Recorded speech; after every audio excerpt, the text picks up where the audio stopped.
Over the next 1,000 years, humanity might evolve to survive a car crash.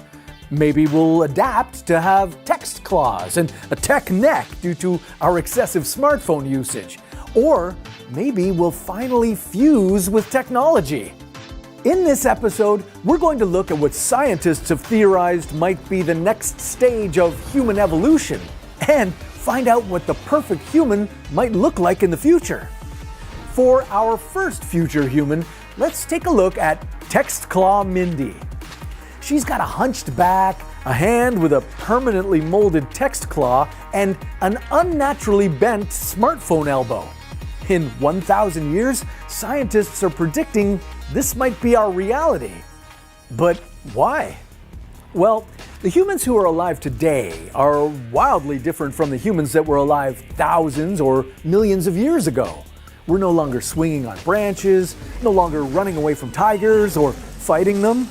Today's humans are usually sitting down, eyes glued to a computer all day. This strains your neck and throws your spine out of balance. Humans were built to stand up straight, not be couch potatoes. But maybe future humans will evolve to have a hunchback that would give us an evolutionary advantage in computer work. And since we're always on our phones, we might develop traits like text claw and smartphone elbow. Maybe these traits will pass on to the next generation, creating an army of Mindy-like humans obsessed with their phones. As if we're not already. We've already started blending our bodies with technology, but one day it might be hard to tell where the human ends and the tech begins. I'm not talking about the stereotypical cyborgs you see in movies. I'm talking about something much deeper. What's kind of wacky is how, in this kind of tech-heavy world, your brain might evolve. Well, let's start with your skull. Studies have shown that radio frequency radiation from smartphones might be damaging your brain. It might make your memory worse or affect your cognitive skills. So Mindy over here was given a thicker skull. This gives her brain protection from potential radiation via phones. And bad news for the brain itself, it's gonna get smaller. Yeah, I know this doesn't sound great. I can barely remember where I put my keys, but this is just gonna make it worse. Brains today are already much smaller than they used to be. Before the dawn of civilization, human brains had to do a lot more work. Without advanced weapons, we had to use our brains to save ourselves from predators. Without farming, we had to remember where all the good fruit trees were. Well, today, technology does a lot of our thinking for us. We've got calculators, Google Maps, and now AI to do our programming or our homework. Our life today is simpler and safer. With AI, this trend of not having to think as much will continue in the future. But more on that in a bit. What about our overall size? Well, this is a bit of a toss-up because of two opposing trends. On the one hand, life is no longer about the survival of the fittest in terms of size. Humans don't have to be big and strong to beat up tigers or other humans to see another day. It's more important that they're financially savvy to survive. While the threat from predators is reduced, that doesn't mean humans are totally safe. We've got new predators to worry about, ones made by man. Climate change, ongoing wars, a potential nuclear apocalypse, and these threats are likely to continue. So how could humanity evolve in response? Well, surviving climate change might happen two different ways. The first may be to amass wealth and to use that wealth to protect from the effects of climate change. Maybe these humans will be the hunchback computer type with the text claw. They'll be running for their underground bunkers stocked with caviar and sparkling water and shorting stocks. All while tsunamis rage or radiation pulverizes everything. The second group are people who aren't as lucky to hang out in bunkers. They might evolve physical characteristics that help them survive. To see what these may be, let's take a little detour and look at this weird-looking guy. Crash-Proof Graham. Meet Crash-Proof Graham. He's been built by scientists to survive a unique type of devastation, a car crash. Come to think of it, getting caught in really bad weather is kind of like being in a car crash. Yeah, a tornado can throw you around and injure you quite badly. With climate change, the frequency of devastating hurricanes, tornadoes, and other extreme weather events is on the rise. Without that underground bunker, we can look to Graham as a potential way humans could evolve to survive. Let's take a look at his brain. Graham is able to survive devastating impacts because his brain is encased in a bigger, thicker skull, one with more fluid around it to cushion the brain, and more ligaments to hold it in place. It sounds like this would allow the brain to survive all sorts of things: car crashes, tornadoes, maybe even earthquakes. Then we get to the neck. This is a particularly vulnerable part of the body. If your head whips back and forth, there's a lot of pressure on the vertebrae in your neck, and they can break. So a short, thick neck, or even better, no neck at all, might be a survival advantage. Graham also has stronger ribs that could help his body survive a high-impact crash, plus a thick layer of tough skin that would protect against cuts and injuries. And then there's a really weird trait that might create a unique evolutionary advantage: joints that bend in multiple directions. Today, our knee and elbow joints only fold in one direction, so impact from the wrong direction can make them break. If we took these flexible joints from Graham, it could help us survive whatever's coming our way in the next 1,000 years. Of course, it may take longer than just 1,000 years for these traits to evolve, but maybe, given the rate at which the planet is warming, we'll start to evolve these survival traits much faster. I'm especially thinking about the billions of people in the world who will have to brave the elements as things get worse. The one difficulty that crash-proof Graham might have as evolution perfects his disaster-resistant body? He might have trouble getting a date. Okay, is there another version of future human who could evolve to be better than today's model? Maybe modern gene splicing techniques can help build a new perfect version of you, but one who's a little hotter than Textclaw Mindy and Crash-Proof Graham. Anatomically amazing Alice.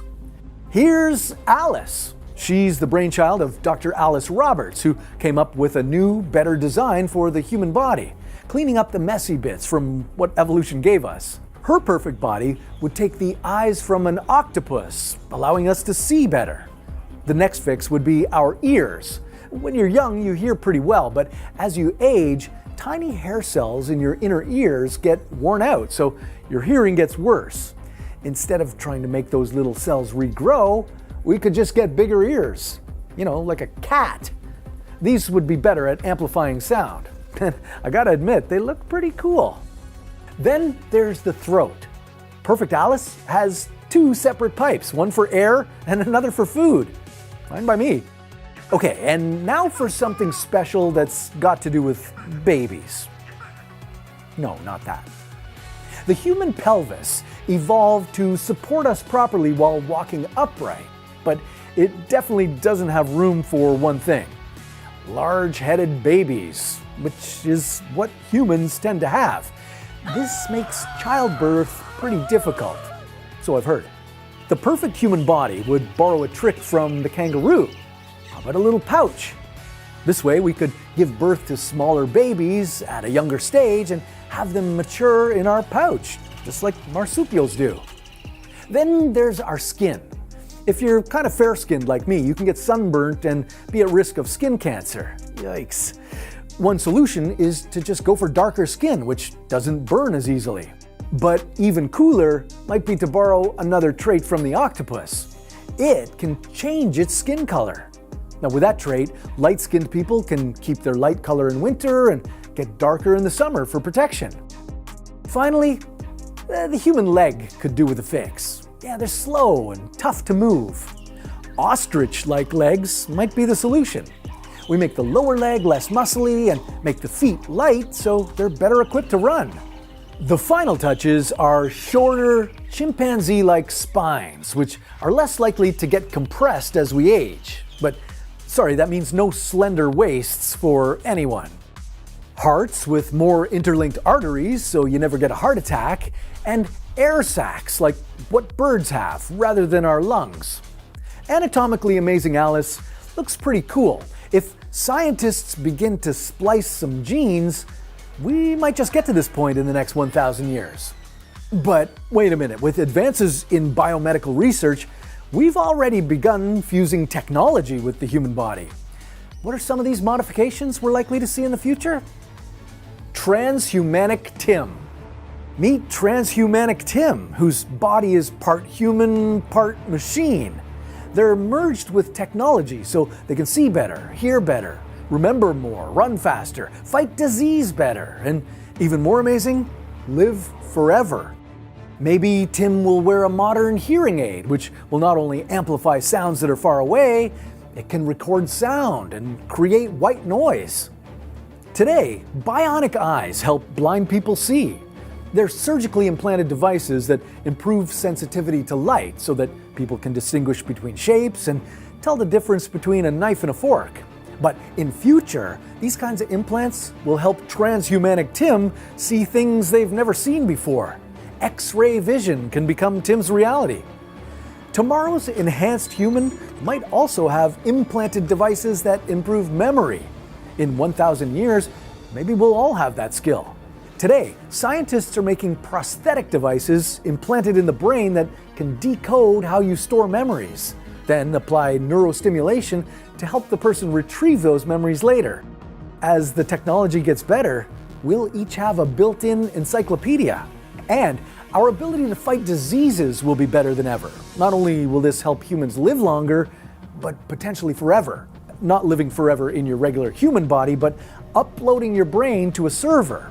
Now, this would be incredibly complex because of the sheer volume of information in our brains, but let's say we somehow crack that code. We managed to find a way to upload all of our information to some storage space. What's next? Assuming that humans 1,000 years from now aren't regenerating our limbs, where would our brains go? Would they sit in a computer? Or go into a new robotic body? That will be the last stage of Transhumanic Tim, and it'll last forever. Now, all these evolutionary upgrades are pretty incredible, but can we do better? The perfect future human. Okay, now that we've learned a bit more about what the next 1,000 years will bring, it's time to build our own version of the perfect future human. Let's take the bits we like the best. Physically speaking, this human will be taller. Yeah, the challenges with climate change may favor smaller humans for a little while, but better nutrition and natural selection will push for greater height. I like the bigger eyes and feline ears from Alice. I'm not sure everyone needs X-ray vision, but maybe if you're going to med school, you get equipped with bionic eyes. Our future human definitely needs a thicker skull, protecting a smaller brain, but with much bigger brain power, because they're equipped with a memory-enhancing prosthetic that gives them that photographic memory. This makes school a breeze and puts Google Maps out of business. Plus, it has another advantage. Since we future humans will be able to remember a lot, we're not on the phone all the time, so no text claw for future human, and no hunched back. With massive tsunamis, storms, and tornadoes happening more frequently in the future, our future humans need to stay strong. So I'm going with the heavy-duty rib cage and the shorter spine, two features that will protect and age well. Thanks for that idea, Graham. As for the marsupial pouch, I'm thinking about that one. As brains shrink, well, maybe babies' heads will get smaller and regular childbirth will be easier. If not, I'm definitely including a pouch, so childbirth is not as painful as it is today. Both crash-proof Graham and anatomically amazing Alice had noted improvements with legs and feet, so our future humans will have those. Knees that bend any which way, slimmer ostrich-like calves, and lighter, springy feet. I'm also going with a set of multi-purpose nanobots that roam inside the future human body. They can decimate a tumor, reduce inflammation when they see it, and generally enhance the body's immune system. Imagine if we could control earthquakes and tsunamis to generate power. Or maybe even terraform every planet in the solar system. These are just a couple of the things that might happen if human civilization was to advance in the future. So, how can humans get to this point? What other advancements will happen? And What makes us think we'll even progress this far? This is What If, and here's what would happen if we became a Type 1 civilization. Global civilizations can be categorized into what's known as the Kardashev scale. This measures a civilization's ability to use all the energy available to it, and is scaled from 1 to 3. Currently, humanity doesn't even reach Type 1 civilization. This is because humans don't use all the forms of energy on Earth. We use wood, coal, and oil, but there's a lot more. So, what would change if humanity evolved into one of these types of civilizations? Being a Type 1 civilization means we would have complete control over all the energy on Earth. This means that we'd say goodbye to fossil fuels since they're limited and unsustainable. Instead, we could use the wind, sunlight, and water for our energy needs. And since this energy is so accessible, you may no longer need to pay for your power bill. In a Type 1 civilization, we'd continuously be using energy. It would be as essential as oxygen. We would also start using natural disasters to our advantage. Tsunamis could be used to produce energy. And earthquakes could potentially be used to terraform parts of the world. With us having complete control over our planet's energy sources, we could also control the weather. If an area of the world were suffering through a drought, we could disperse rain clouds over it and bring it back to life. Humanity could also say goodbye to global warming, as we'd be able to bring the atmosphere back to carbon neutral and control our planet's temperatures. Casualties from natural disasters would also be reduced, as we'd be able to predict when and where they might happen. And not only that, but we'd be able to live on places on Earth we'd never have dreamed of before. Like in the water, as well as in climates that used to be unsuitable for us humans. Yep, living in a Type 1 civilization would be pretty great. But with things being this perfect, we might get a little bored. So what if we took humanity one step further and became a Type 2 civilization, or even a Type 3? A Type 2 civilization means we could harness the energy of the sun and use it not just on Earth, but throughout our solar system. We could use its power to travel to and terraform Mars, or even a planet like Neptune. Becoming a Type 3 civilization would allow us to use all the energy in the galaxy. And since the Kardashev scale was invented in the 1960s, scientists have come up with potential 4th and 5th types of civilizations. This is where things get a little tricky. Scientists aren't ready to fully define these as they're past our current understanding of physics. But it is safe to say that becoming either a Type 4 or Type 5 civilization means we could harness the energy of the entire universe and be able to travel it with ease. And becoming a Type 5 civilization means we'd all be practically gods. We could control and manipulate the universe in whichever way we please. There's no telling when we might evolve to these levels of civilization, but experts generally agree that humanity might be able to reach Type 1 in the next 100 years or so. But that's only assuming that humanity lives long enough in the first place. With global warming getting worse and worse, and humanity not taking the correct measures to stop it fast enough, there's no telling what might happen.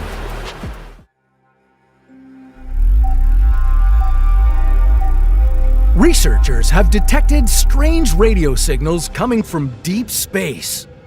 These mysterious radio waves might just be bursts of cosmic energy from a distant neutron star. Or it could be that scientists have discovered a highly advanced civilization 90 light years away from Earth.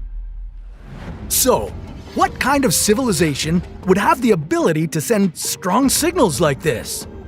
Well, scientists classify civilizations on something called the Kardashev scale. It's a scale that measures a civilization's technological ability to harness energy. While it's a hypothetical scale that could eventually have 5 or more levels, most scientists only refer to the first few. But don't be underwhelmed. We're the only civilization we know of, and technically, we're still stuck on Type 0. At this stage, we've managed to harness some, but not all of our planet's potential energy. We consume about 18 trillion watts of power every year, and if we wanted to bump ourselves up to a Type 1 civilization, we'd need to consume over 500 times that every second. To do this, we'd need to harness, store, and utilize all of the energy available to us. That includes all raw materials and every bit of sunlight that reaches Earth. We'd also have to tame volcanoes, earthquakes, and other natural forces. At the rate at which we're developing now, it's possible that we could be a Type 1 civilization within the next 200 years.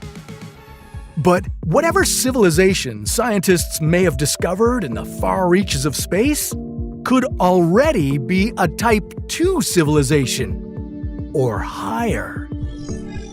Once our civilization has all of the energy available on our home planet under control and we graduate to a Type 1 on the Kardashev scale, then we need to take the next step. Time to crank up our energy consumption to 10 billion times what it was before. To do this, we'd need to harness not just all the solar energy that reaches Earth, we'd need all of the energy our star generates, period. If there is a Type 2 civilization out there, they're probably using an incredible system to do this: a Dyson sphere. They'd build this megastructure around their star to collect all the energy it radiates out in every direction.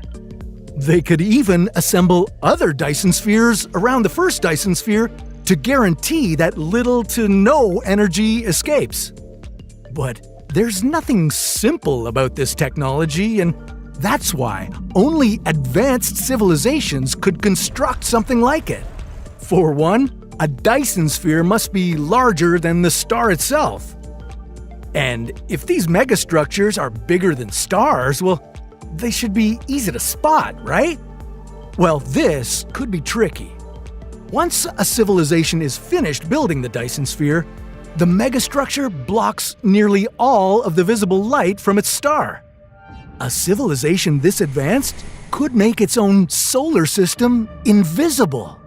Lucky for us, visible light isn't the only way to detect a star.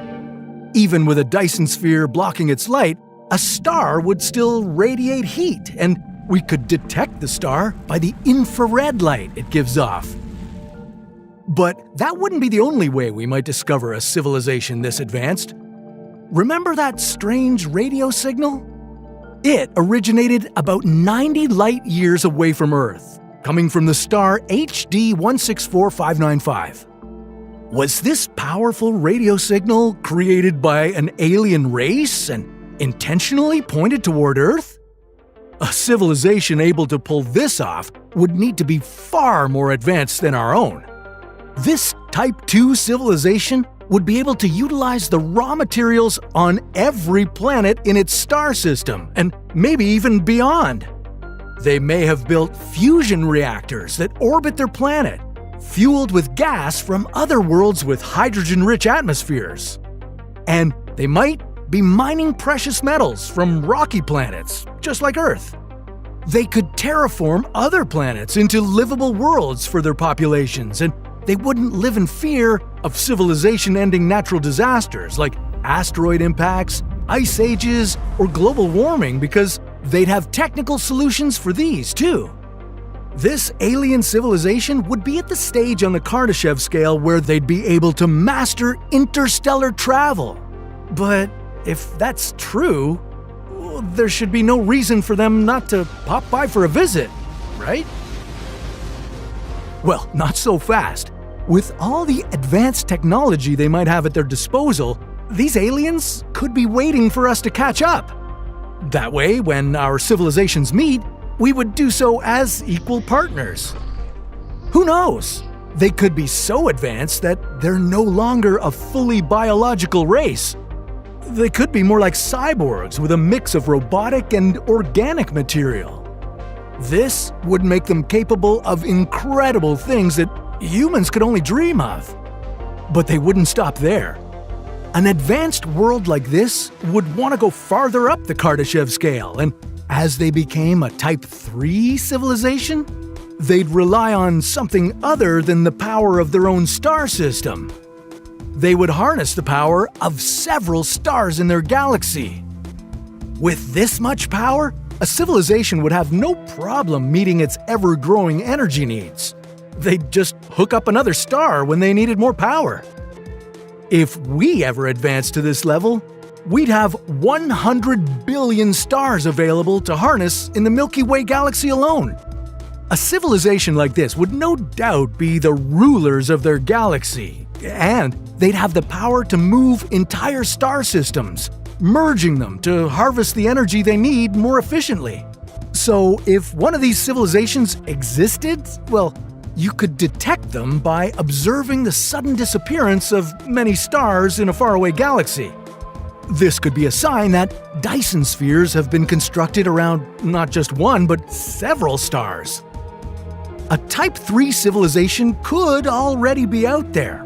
After all, scientists have announced that they've found 2 galaxies with a highly unusual amount of infrared light.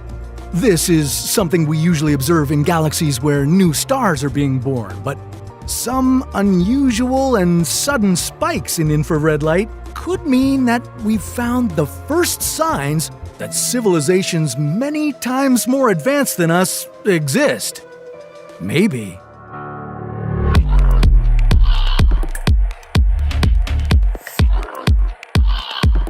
Imagine having the ability to live forever, travel anywhere in the universe, and harness enough power to create wormholes. Well, if you're part of the ultra-exclusive Type 3 Civilization Club, these are just some of the everyday luxuries available. So, how could feeble Earthlings get to this level of power? But more importantly, should we even try? How would our lives transform as a Type 3 civilization? Would technology work for us or against us? And what would it take to get to a Type 4 civilization? This is What If, and here's what would happen if we were a Type 3 civilization. On the Kardashev scale, which measures a civilization's technological ability to harness energy, we're stuck at a Type 0. To graduate to Type 1, we'd have to take full advantage of all the Earth's energy and any energy that comes our way, such as sunlight. According to physicist Michio Kaku, we'll get there in a century or two, but to get to Type 2, where we're able to harness all the energy of our sun, Dr. Kaku estimates we're a few thousand years away, which is frankly pretty optimistic. To reach Type 3, where a civilization harnesses the power of its entire galaxy, Michio estimates that we're looking at anywhere from 100,000 to 1 million years. So, if we managed to fast forward 1 million years into the future, what would our lives look like? With the ability to harness nearly limitless energy from any planet or star within sight, we could live anywhere we wanted. Maybe we could build an even better Earth, or an entirely new solar system from scratch. Looking for a tropical beach planet? It's all yours. Or how about a mushroom planet?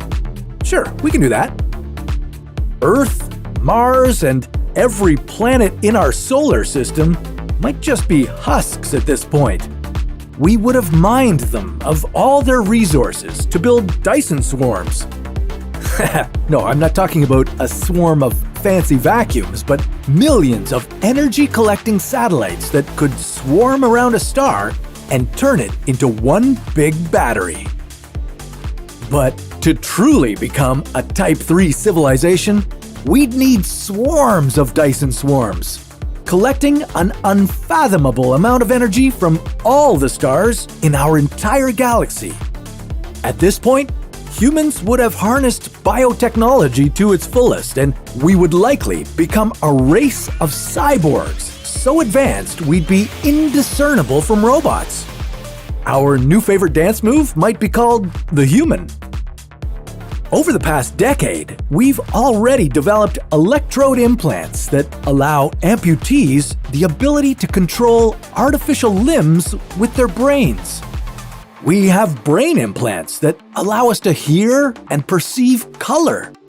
And Elon Musk is working on melding AI with the human brain with his company Neuralink. Just imagine where this techno-evolution will take us in 1,000,000 years. To survive warp-speed travel, we may very well have to modify our flesh and bone bodies into something more resilient. This is all wishful thinking, though. As AI improves exponentially, robots will rapidly outsmart and outnumber humans. They might consider us to be too useless, whiny, and, well, obsolete. If we're lucky, they'll keep us around as pets or wildlife. Or we may have to start acting more like them, ridding ourselves of any emotion or moral conscience. At this point, AI would be self-replicating on an exponential scale and could strip a planet with little remorse for whatever creatures live there. I'm sorry guys, but you all know our slogan. We are the Borg, and resistance is futile. With almost limitless resources as a Type 3 civilization, we would have enough power to harness Planck energy, the energy of space-time. Physics at this level would be vastly different from what we know today. According to Einstein's theory of relativity, our ability to travel faster than light is impossible. But at the Planck scale, we could build a wormhole to get around. As a Type 3 civilization with an almost infinite energy supply, we wouldn't need resource management. At this point, we'd be godlike with enough biotech to make us immortal and nearly indestructible. If anything stood in our way, well, we could snap our fingers and call it a day. Over time, we would eventually exhaust our entire galaxy's resources. In this case, we'd need to advance to become a Type 4 or 5 civilization, to explore and harvest energy from the rest of the universe. Without a resource limit as a Type 4 civilization, we'd have no reason to value the universe around us beyond our own technological gains. In other words, we'd get pretty bored. Like getting 100% completion in your favorite video game on the most challenging setting. Imagine a world where humanity has not only gained the ability to travel and populate space, but has progressed even further than that. Humanity can now control and navigate multiple universes. Welcome to one of the most advanced civilizations ever thought of. A Type 5 civilization. What is a Type 5 civilization? What would it mean for humanity? And how would we get to this point? This is What If, and here's what would happen if humanity became a Type 5 civilization. Okay, so before we get to our epic Type 5 civilization, we first need to start at zero. This is unfortunately where Earth is right now.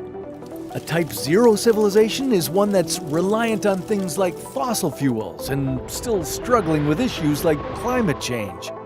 Yeah, we've sent people to the moon and rovers to Mars, but we're far from interstellar travel, and although we have lots of technological advancements, we're still vulnerable to things like natural disasters and pandemics. So, although Earth is highly advanced in many ways, we still have a long way to go before we reach a Type 1 or 2 or 5 civilization. How do we get there? Well, before we get to that, what are these civilizations anyway, and who came up with them? It's known as the Kardashev scale. Developed by Nikolai Kardashev in 1964, the scale categorizes a civilization according to its technological capabilities and energy consumption. Originally, the scale only involved Type 1, 2, and 3 civilizations, but it's since been expanded to include Type 4 and 5. Now, while civilizations 4 and 5 are mostly speculative and theoretical, civilizations 1 through 3 could happen someday. So, how could humans become a Type 5 civilization? Whoa, not so fast. First, we need to get to a Type 1. There's no way a civilization can jump from a 0 all the way to 5. So, let's get started. Type 1 civilization. A Type 1 civilization would be a massive improvement from where we are now on Earth. As a Type 1, we could harness all the energy available to us on the planet. Imagine being able to harness the power of the oceans and the sun. Things like hurricanes and earthquakes would become minor inconveniences, and all our energy would be renewable. Now, to get to this point, the main thing we'd need to focus on would be energy transition. Shifting from non-renewable to renewable energy sources would be the key priority. And it would need to be done at a global scale. Think entire deserts filled with solar panels, wind turbines covering the clouds, and ocean thermal energy conversion plants. Other scientific advancements would also be essential. Things like quantum computing and advanced AI would be key parts of helping us transition into this new civilization. But it's not just about the technology. We'd also need some sort of global governance to help unify the world to tackle these massive challenges. Experts think that this might happen in the next century or two. But we don't have time to wait that long, so let's fast forward and move on to the next type of civilization. We got 4 more to go. Type 2 civilization. This would be a massive leap on all fronts of energy and technological advancement. Being a Type 2 would mean that we'd be able to build extreme megastructures, like this Dyson sphere. This would allow us to harness the power of the sun. And with that, our energy capability would be virtually limitless. We could innovate our way to incredible technological heights. Instead of being tethered to Earth, we now have the power to travel to new planets and start populating them. Mars, Venus, and other planets in our solar system would become our new homes. And overall, the solar system would become a utopia. With humans having this much power, we'd move beyond things like scarcity, war, and inequality. A unified galactic government would span across our star system. But it would take some hard work. Becoming a Type 2 civilization would require all of humanity's effort and span multiple generations. Type 3 civilization. You think harnessing the power of our Earth and Sun is epic? How about an entire galaxy? Well, that's what you can expect when transitioning to a Type 3 civilization. Things like black holes, billions of stars, and other celestial bodies would all be at humanity's disposal to harness and use. This could allow for wormhole travel. We could instantly travel to distant points in the galaxy. And if that wasn't enough, we'd also have the ability to terraform different planets however we please. I kind of want to ski on Venus. Type 4 civilization. Okay, now is where things get really crazy. A Type 4 civilization is beginning to reach a point beyond our current understanding of the universe and physics. So, naturally, there would be some weird aspects to this upgraded version of humanity. Being able to terraform planets and control celestial bodies was so last civilization. Now, we reshape, destroy, or create entire worlds. We would have unlimited power, having mastered the resources of the entire universe. Things like artificial intelligence would become so advanced by this point that they'd become part of the structure of the universe. With that, we'd be able to control virtually every aspect of everything. We could manipulate time and create different timelines, create new life forms and different kinds of matter. And on top of all that, in a Type 4 civilization, we'd be able to transcend biological limitations and achieve a form of immortality. Pretty crazy, right? Well, we're not even done yet. Type 5 civilization. Similar to a Type 4 civilization, a Type 5 civilization would be dealing with problems and obstacles that we can't even comprehend. But what we do know is that this civilization would be able to do virtually anything. The people, or whatever they would evolve to at this point, would essentially become gods. They could instantly create new universes with specific conditions that they could use to experiment with new life. They could effectively create their own simulations, ones that are even more complex than the world we live in today. And the key difference would be that a Type 5 civilization would have access to and control of multiple universes. Yeah, instead of being limited to just one puny universe, we would now become a multiversal civilization. This means everything we could do in one universe, our control of energy and our access to resources, would now be multiplied across the entire multiverse. Now, what happens after that is almost incomprehensible. A Type 6 or 7 civilization may mean that humanity merges with the fabric of reality itself. We might go beyond our physical reality. And who knows what happens after that? But no doubt it'd be pretty crazy. Imagine a world where you're not even human. You can create universes with ease and control time.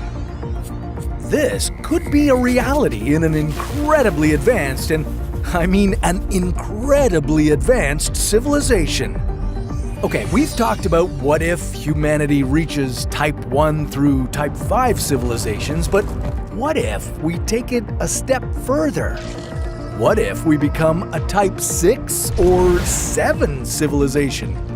What would life be like then? Is a Type 7 civilization even possible? What would humans look like?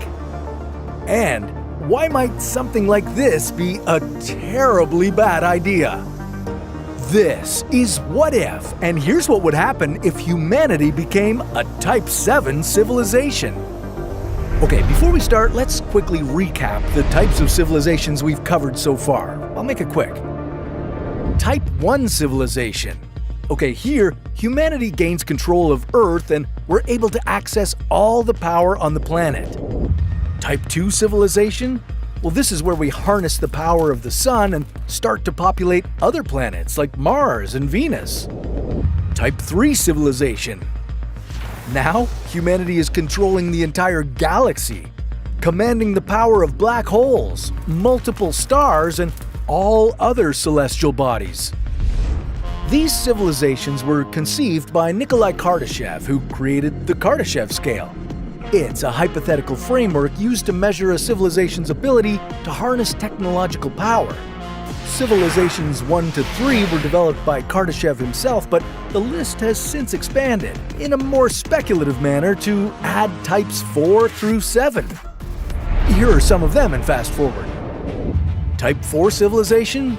Well, humanity gains the ability to populate and control the entire universe. Type 5 civilization.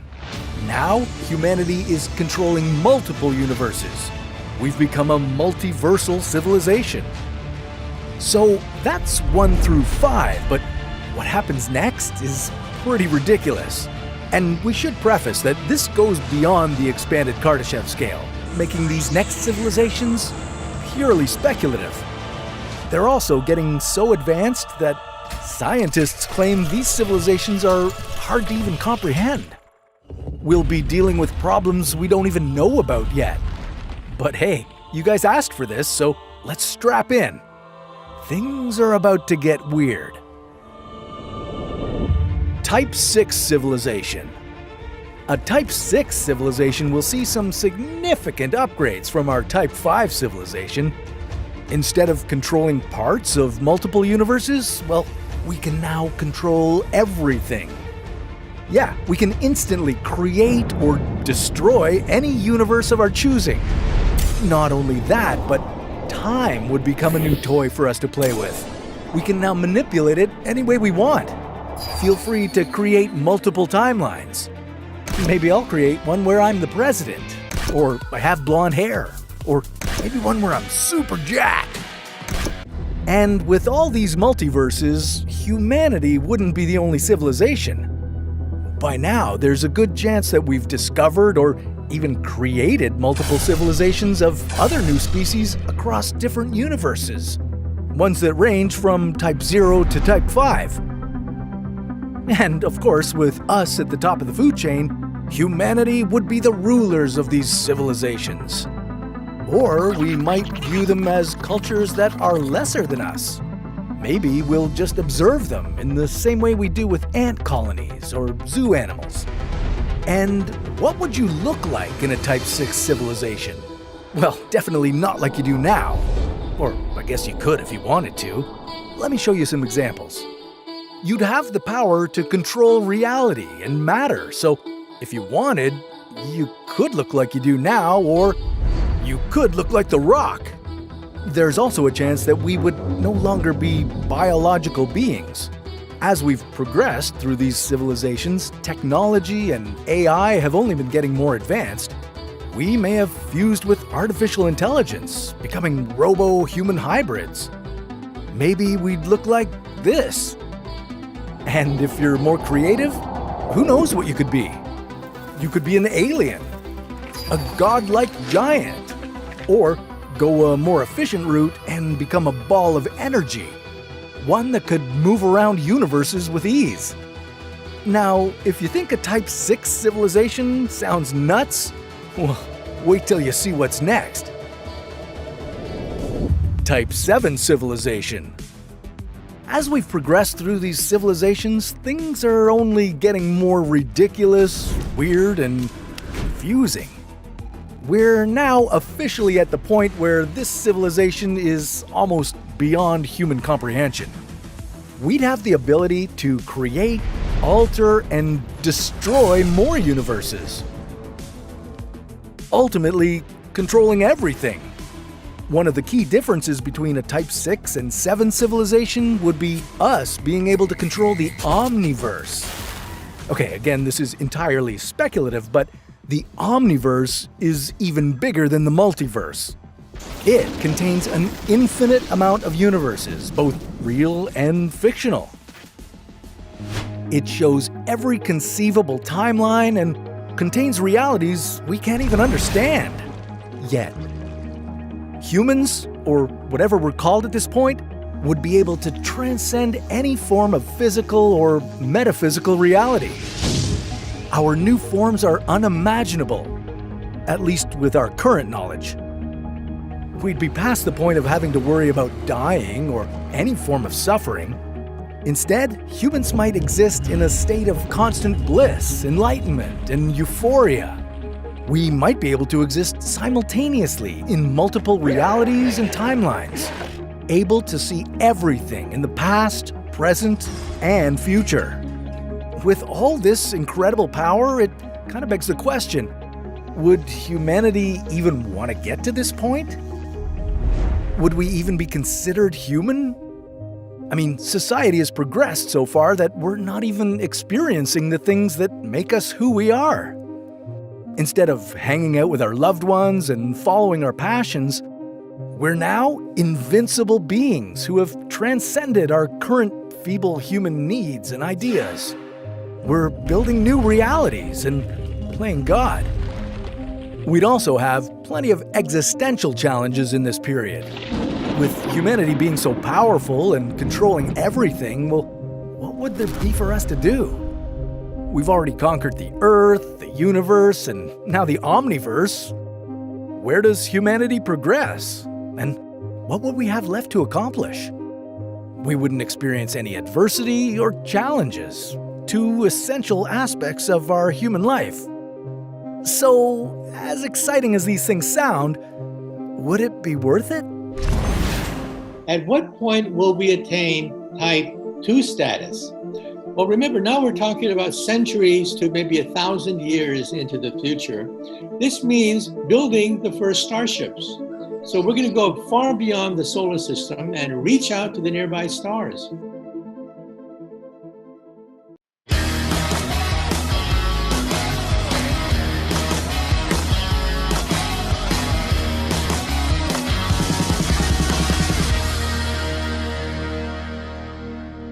So Pete, how you doing today? I'm good. How are you doing?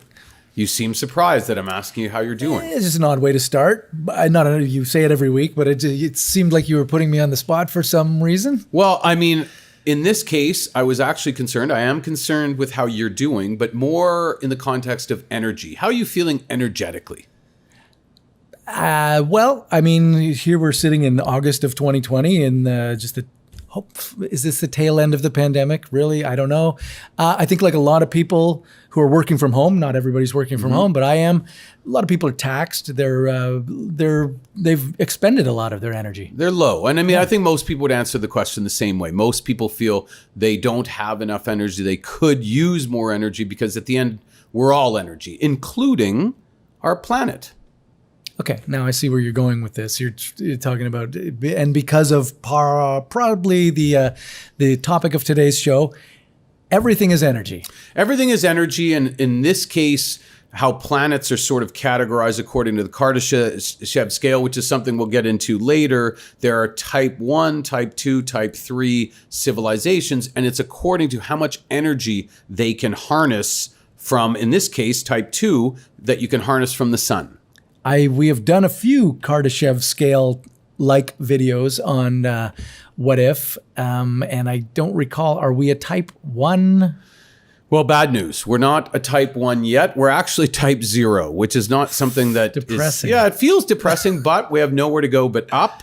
Okay. Which is another way to look at it. It's kind of like type 2 would be more like solar power on steroids. Okay, solar power on steroids. So it's like the sun, but we're getting all of our power from the sun. We're able to harness all that power from the sun and store it too. Yes, right? and store it, which as you can imagine would allow us to do a whole bunch of things, not things that I would necessarily understand, nor did I really understand this prior to probably hours ago. But that's why we have guests on the show, because we want people to be able to come on and explain some of these complicated topics, like what if Earth became a type 2 civilization. And in this case, we're lucky enough to have somebody who's a bit of an expert on the subject and who we've also had on the show before. Yeah, we have. It's Professor Michio Kaku, who's extremely smart and well-respected and followed by a lot of people. And really one of the people who are most cited and quoted when you're talking about today's what if the Earth became a type 2 civilization. Michio Kaku is known as a futurist, a great communicator, and a popularizer of science. He first graduated summa cum laude from Harvard University in 1968 and received his PhD from Berkeley in 1972. Kaku has expertise in several fields, such as hadronic physics, supersymmetry, supergravity, superstring theory, and not superquantum physics, just quantum physics. He's also quite the media maven, with multiple best-selling books to his name, including his most recent, The Future of Humanity. He also hosts 2 radio shows and appears regularly in television series exploring space, physics, and the future. He's currently the City College of New York's Henry Seamat Professor of Theoretical Physics, where he's been teaching for 35 years. Professor Kaku, welcome back to What If Discussed. Glad to be on the show. And we're always glad to have you. And yeah, for sure. As Peter and I talked about off the top, it's a complicated subject, this type 1, type 2 civilizations, if you don't know the Kardashev scale. Yeah. And of course, I think we did our best to try to understand it and explain it, but this is why you're here, because obviously this is something that you're considered one of the experts on this planet. So first of all, please clarify, what is the Kardashev scale and what is a type 1, type 2, type 3 civilization? Well, we physicists are tired of talking about flying saucers and little green men and speculating about life in space. I'm a physicist. We use energy to rank civilizations in outer space. A type 1 civilization is planetary. They consume all the energy that they receive from the sun. For example, they control the weather. A type 2 is stellar. They control all the energy output of the mother sun, sort of like the Federation of Planets in Star Trek. They've colonized a few of the neighboring planets, neighboring star systems, but not much more. Then there's type 3. Type 3 is galactic. They roam the galactic space lanes. They can harness the energy of 100 billion stars in the galaxy, sort of like Star Wars. Star Wars would be an example of a type 3 galactic civilization. Now, what are we? Do we play with the weather, play with volcanoes, and play with earthquakes? Do we play with the sun? Do we play with black holes throughout the galaxy? No. We are type 0. We don't even rate on this scale. We get our energy from dead plants, oil and coal. But we are about 100 years away from attaining type 1 status. For example, the internet. What is the internet? It is the first type 1 telephone system to be unleashed in this century. What language will this type 1 civilization speak? Well, already English and Mandarin Chinese are the 2 greatest languages on the internet. And what is the European Union? What is NAFTA? What are all these trade blocs? The beginning of a primitive type 1 planetary economy. Now, if you keep this scale up, at what point will we attain type 2 status? That is, leave this solar system and start to explore the nearby stars. Well, you just take out a slide rule or a calculator. You can calculate that in just a few thousand years, we will be type 2 like Captain Kirk. Now, Captain Kirk lives in the 23rd century, so that's about right. A little early, but still well on the scale that Nikolai Kardashev formulated in the 1960s. Then you hit type 3 in about 100,000 years. Wow. And why is that? Because that's the energy that you attain, the Planck energy. The Planck energy is the energy of space-time.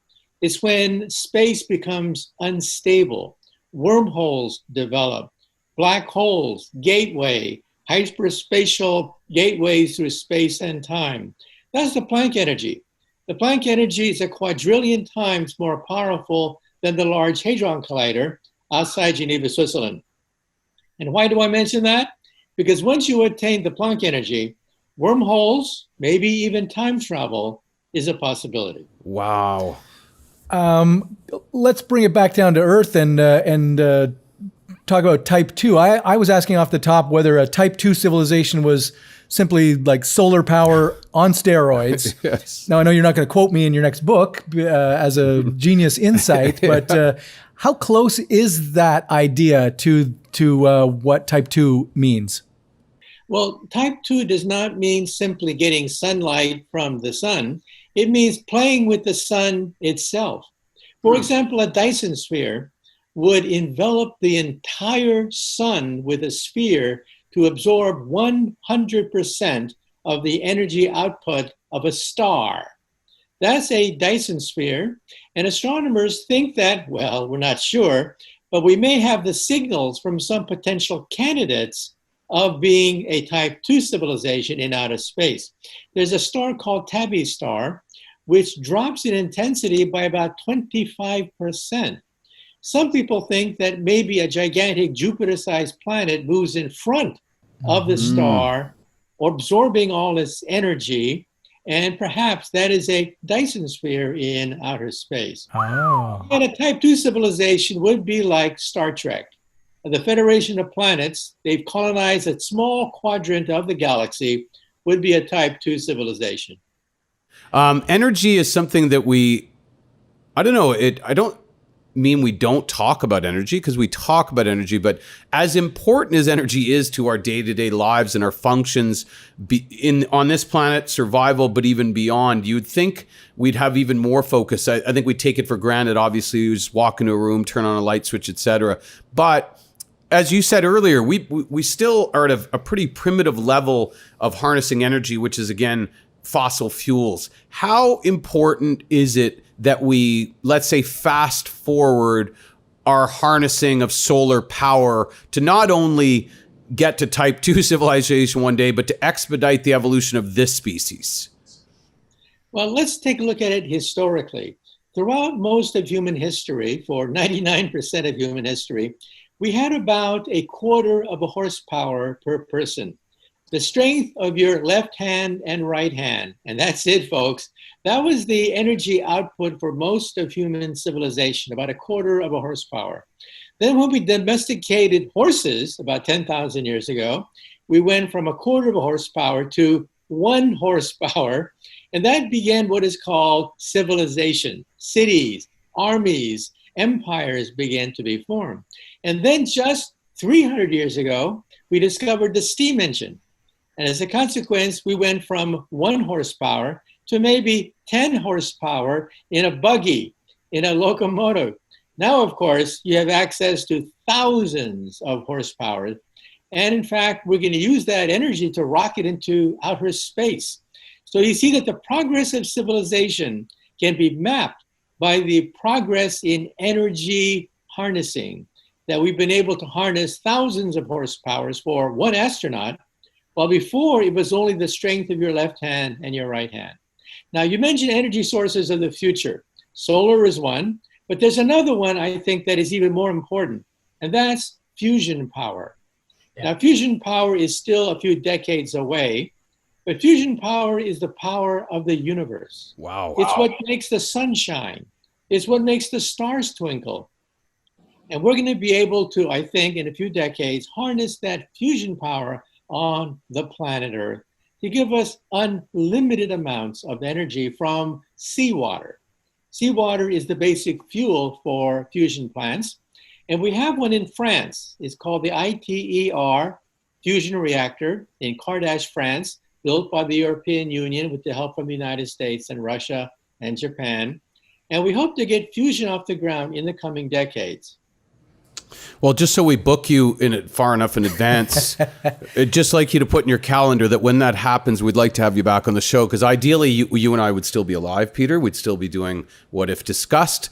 But like right now, I would say let's just put a pin in that for now. Let's say we jump in the time machine and go right there, the What If time machine. Peter, start it up. Yes, we haven't used it in a while. So let's say all the theoreticals are behind us. We are now at that point where we are a type 2 civilization. What are some of the kind of cool things that people would be sort of fascinated by that a type 2 civilization as Earth would be able to do, whether it's controlling the weather, the atmosphere, blowing asteroids out of the sky? Like, what are some of the things that we should be able to expect as a type 2 civilization? Well, remember, now we're talking about centuries to maybe 1,000 years into the future. Well, we'll have pretty much colonized the entire solar system out to Pluto, and maybe out to the nearby stars. We're going to build the first starship, perhaps within 100, 200 years.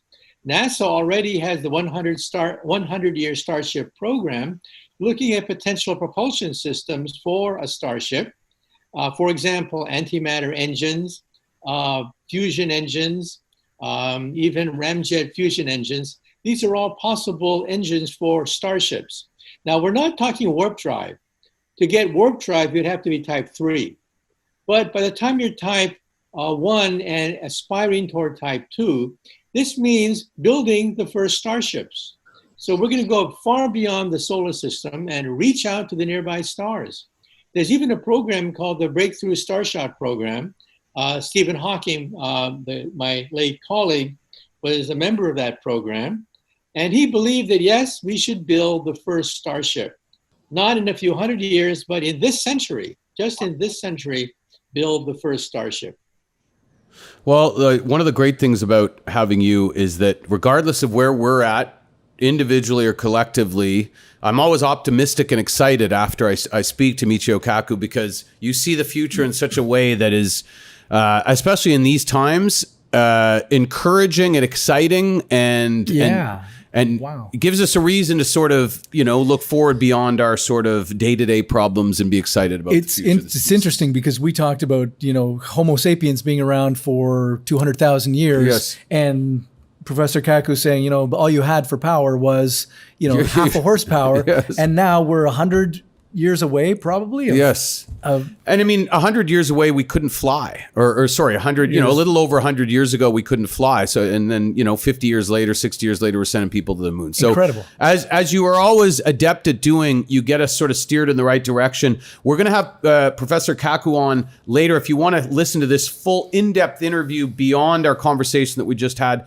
click on the link below, because a special treat, we are going to be breaking down your most recent New York Times bestseller, The Future of Humanity. I don't think it's overstating it to say that this is one of those times where you want to be thinking about the future of humanity, but especially the insights and the visionary perspectives that you have in the book. Give us a little idea of what we're going to be hearing about and what people can expect to find in the book, The Future of Humanity. Well, the dinosaurs did not have a space program. They did not. That's why they're not here today. There are no dinosaurs joining us for this interview today because they got wiped out. They were clueless. They didn't know what hit them.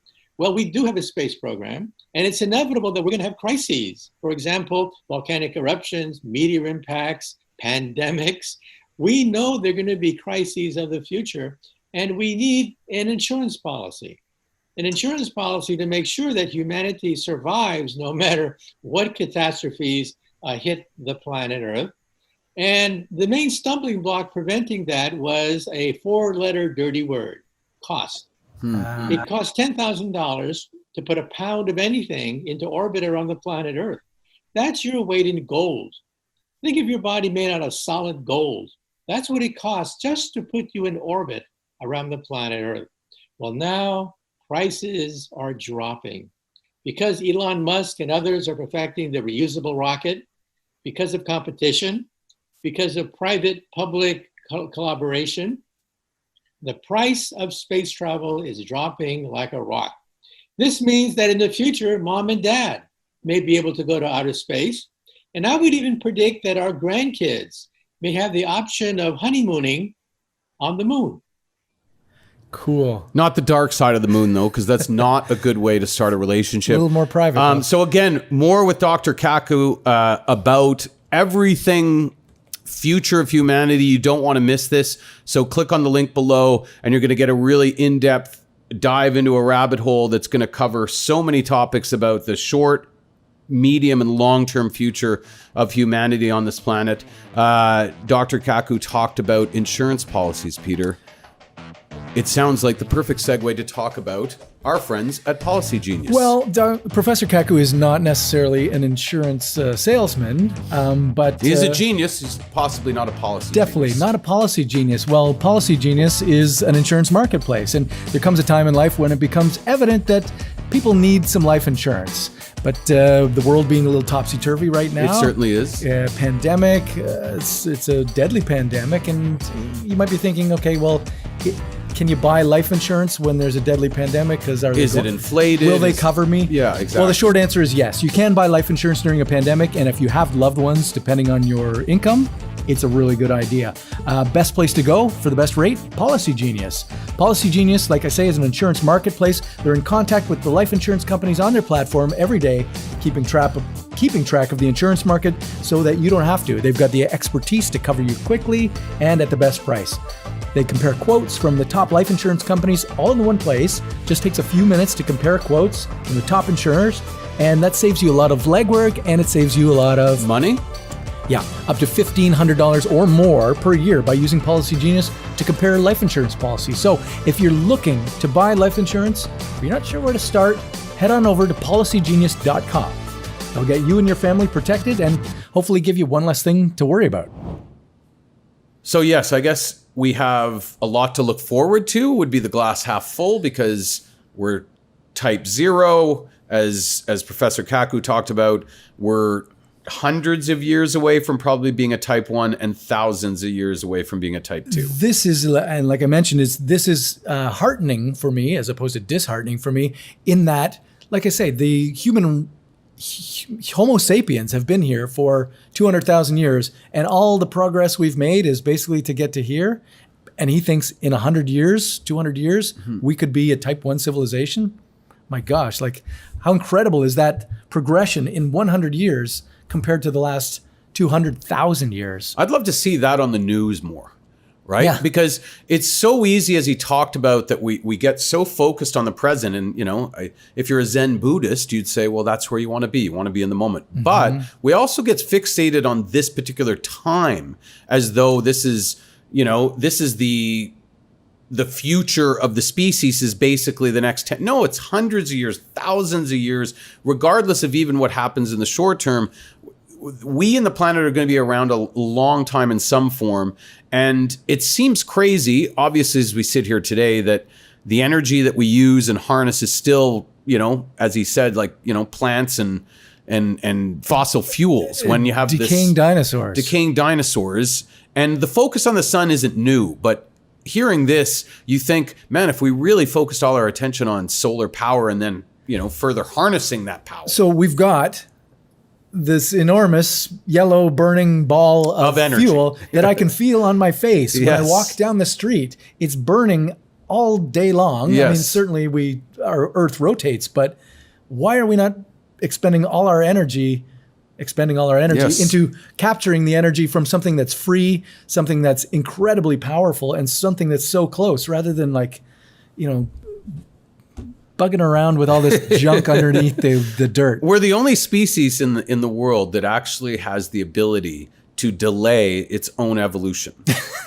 Because we've known this for 50, 60 years, that obviously there's a way to get solar power, make it ubiquitous around the world and essentially make energy as close to free as possible. But our focus hasn't been there. Our focus has been in other ways. And of course, once you have that link to your economy, nobody's in a rush to sort of change the status quo. And that's kind of been the case. I think, though, not only is the will there by most people or many people around the world, I think it's starting to see that the political currency is there as well. So I think if we're doing the show in 10 years, it's a different story, because I think we're going to be way further down the line on way more solar and way less fossil. Well, in 10 years, yes, we're 10 years closer to that, 30 years in which we're all going to die if we don't stop burning fossil fuels and treating the planet like we don't have a great history as being proactive, but we have a pretty good history as being reactive. Are we the only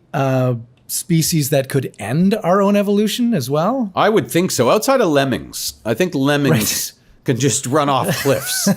But as a whole, I mean, all over the world, they can't coordinate their I mean, jump. it's funny because we're supposed to be the smartest species in the world, yet we have that unique ability, which is, you could argue, not smart. Exactly. If you want more with Professor Michio Kaku, like we said, there's the full audio podcast. Click on the link below and You'll get about 20 more minutes with us and Professor Michio Kaku. It's going to be really interesting, trust me. Talking about the future of humanity, which we're kind of doing here, but of course, at a kindergarten level. So if you want to hear somebody who really has an incredibly visionary perspective on, an exciting and optimistic perspective on the future of the species, humanity, the planet, etc., you're going to want to stick around for this because, again, every time we talk to Michio Kaku, we usually leave kind of smiling and feeling a lot better about things. He's talking about things that make you happy rather than, it's not the end of the world for him. It's the possibilities of what we can do. If you traveled 10,000 years into the future, what would planet Earth look like? Would most of its surface be covered in volcanoes? Or would it be frozen in ice? What if you traveled even further, to 1 million years in the future? Would all of the oceans have evaporated? Or would it have become one giant water world? Okay, now, what about 1 billion years? Would there be any humans left? Or would they have settled in other parts of the galaxy? This is What If. And here's what would happen if you traveled 1 billion years into the future. Let's face it, the chances of any humans being around to greet you when you arrive 1 billion years into the future are pretty low. Several key existential threats face the human race, and if we want to be around in 1 billion years, we'll need to endure them all. We've seen how much we've struggled to come together just to survive a global pandemic. So how do we have any chance of enduring the threats of climate change, overpopulation, global nuclear war, killer asteroids and comets, natural ice ages, and the sun getting a whole lot hotter? Well, let's take a look into the future and find out.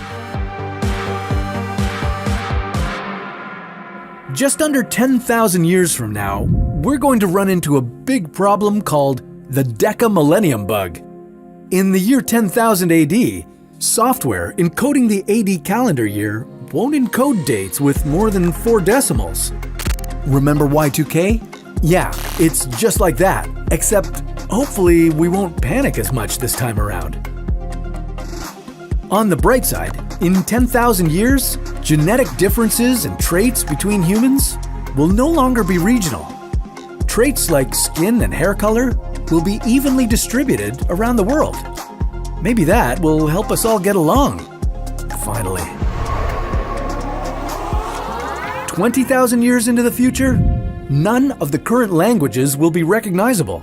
Future languages will only contain 1% of the core vocabulary words of their present-day counterparts. 50,000 years from now will mark a new glacial period for the Earth, which will start a new ice age. Niagara Falls will have eroded into Lake Erie completely. And, interestingly, a full day on Earth will also increase by 1 second at this point in time. So much more time for activities.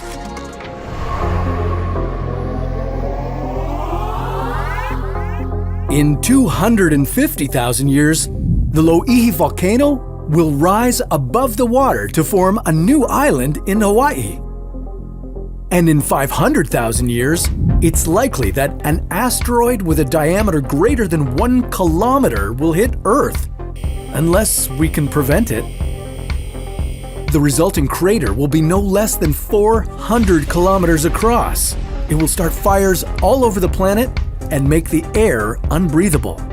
So there's something to look forward to. And in case that's not enough, in 1 million years, we'll likely have another supervolcano eruption, large enough to spew out 3,200 cubic kilometers of ash. It would produce enough lava to fill 75% of the Grand Canyon. This would be similar to the Toba eruption that almost wiped out humanity 70,000 years ago. Oh, and the nearby star Betelgeuse will have exploded into a supernova by this time. making it visible from Earth even during the daytime.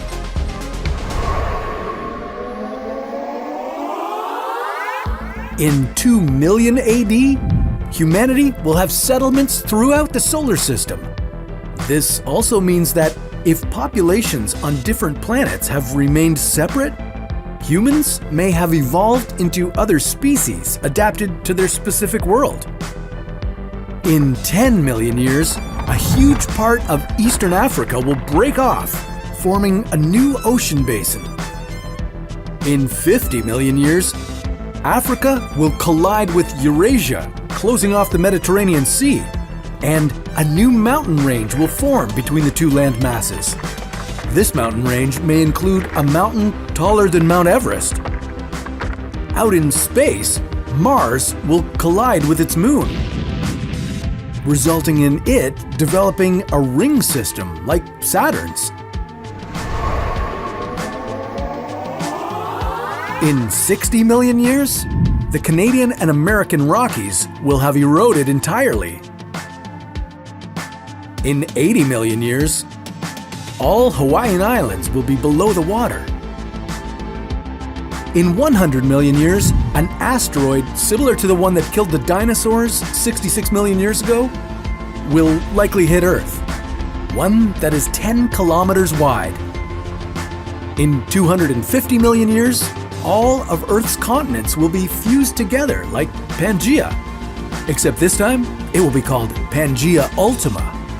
But don't get too attached to it, because in 400 to 500 million years, Pangea Ultima will separate again.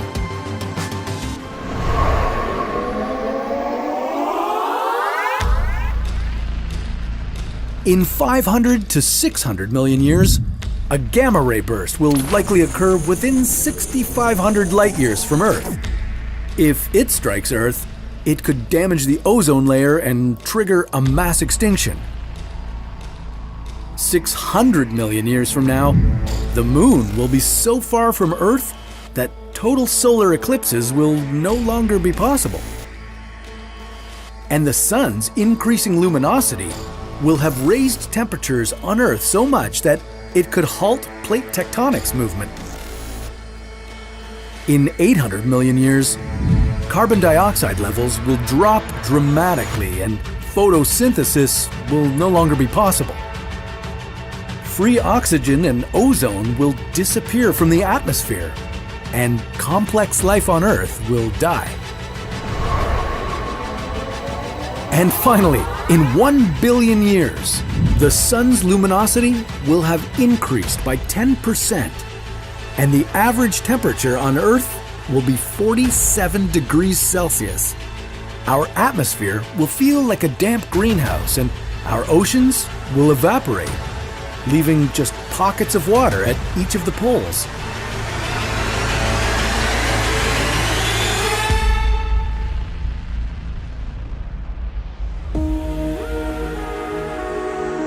When you arrive here in your time machine, be mentally prepared to take in a planet Earth that looks nothing like the one you remember. The human race will be gone, hopefully living its best life on some other far-off planet. Because of the intense heat, lack of water, and lack of breathable air, Earth will be uninhabitable. So you probably shouldn't stay too long. Instead, you should head out to see the rest of the solar system. Maybe you'll find your fellow humans there.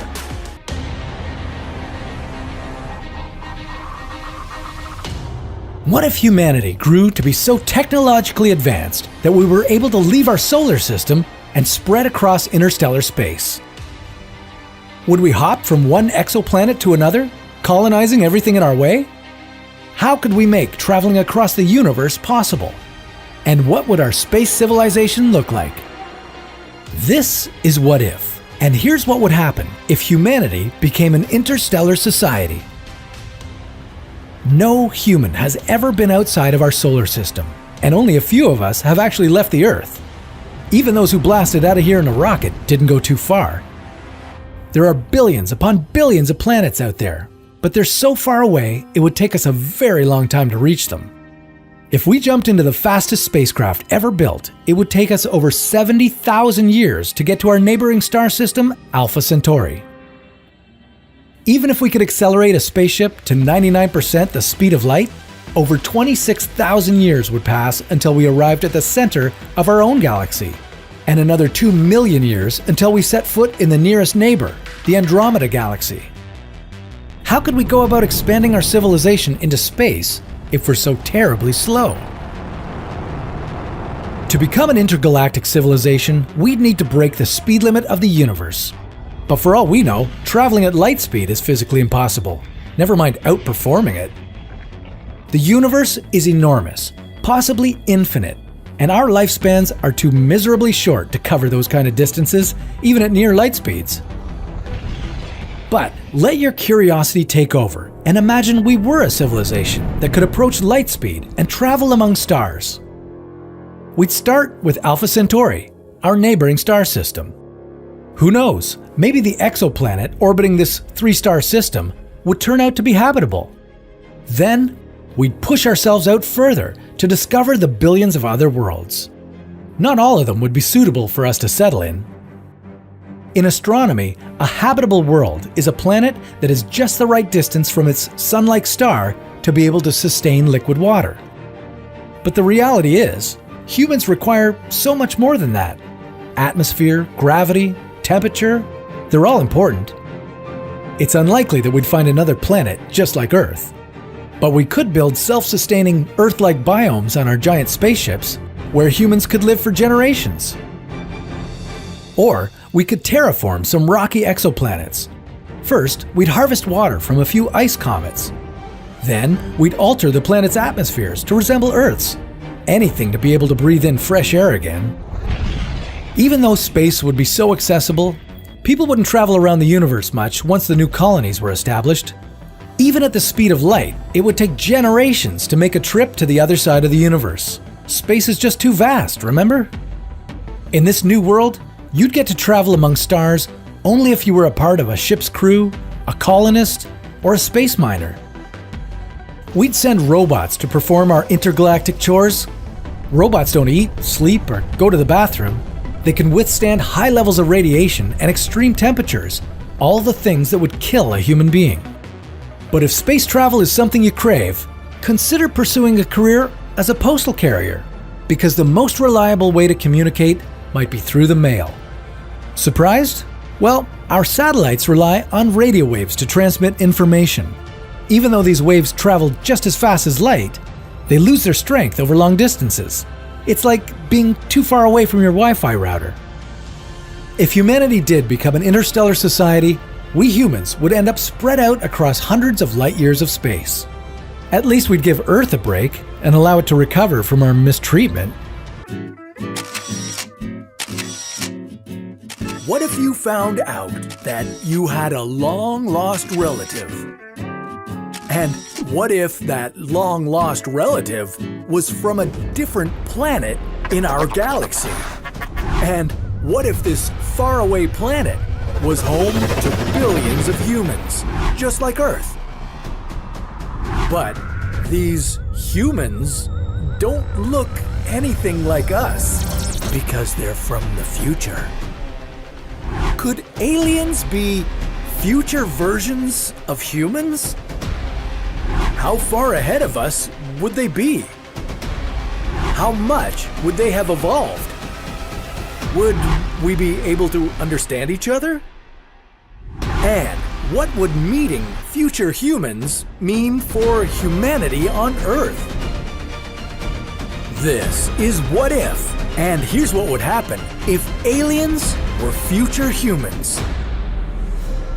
In 1947, a mysterious object crashed in the desert near Roswell, New Mexico. You all know this story, but could it really be aliens? The mysterious object was officially declared to be a U.S. Army Air Force balloon. But then, decades later, U.S. Navy Commander George W. Hoover, who had top-secret clearance, revealed that the mysterious crash involved time-traveling humans. Somehow, these future humans had developed the technology to overcome the technological limitations that prevent us present-day humans from making the same type of trip. Some theories suggest that these future humans travel back in time in order to understand their biological past. Maybe these same time travelers helped our ancestors to make huge leaps in scientific and technological knowledge in a relatively short amount of time. But if any of these theories are true, should we be prepared for another alien-human visit sometime in the near future? And what might we expect from this close encounter of the third kind? If aliens, future humans, were to come and visit us again, they would probably look similar to how they appear in movies. Like us, they'd still walk on 2 feet, but their heads and their eyes would be much larger. This fits with predictions of how present-day humans will continue to evolve. We can expect our heads to be bigger and our upper skull to become more rounded to accommodate a larger brain.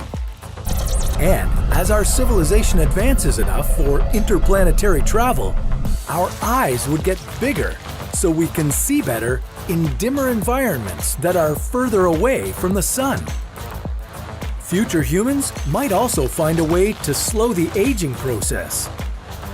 So it would be possible to make several trips to places thousands of light years away within one lifetime. If we want to travel somewhere that's 60,000 light years away, and if our technology could do it, then it would be a 60-year flight for anyone on board. But when they got back to Earth, 60,000 years would have passed. We'd like to think that humans of the future would solve this problem so they could visit Earth and come home to tell their family and friends about their trip.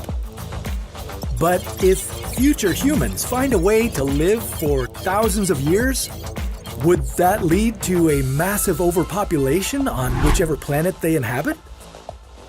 Well, chances are, if they make it possible to live that long, they will probably succeed in optimizing their existence before that.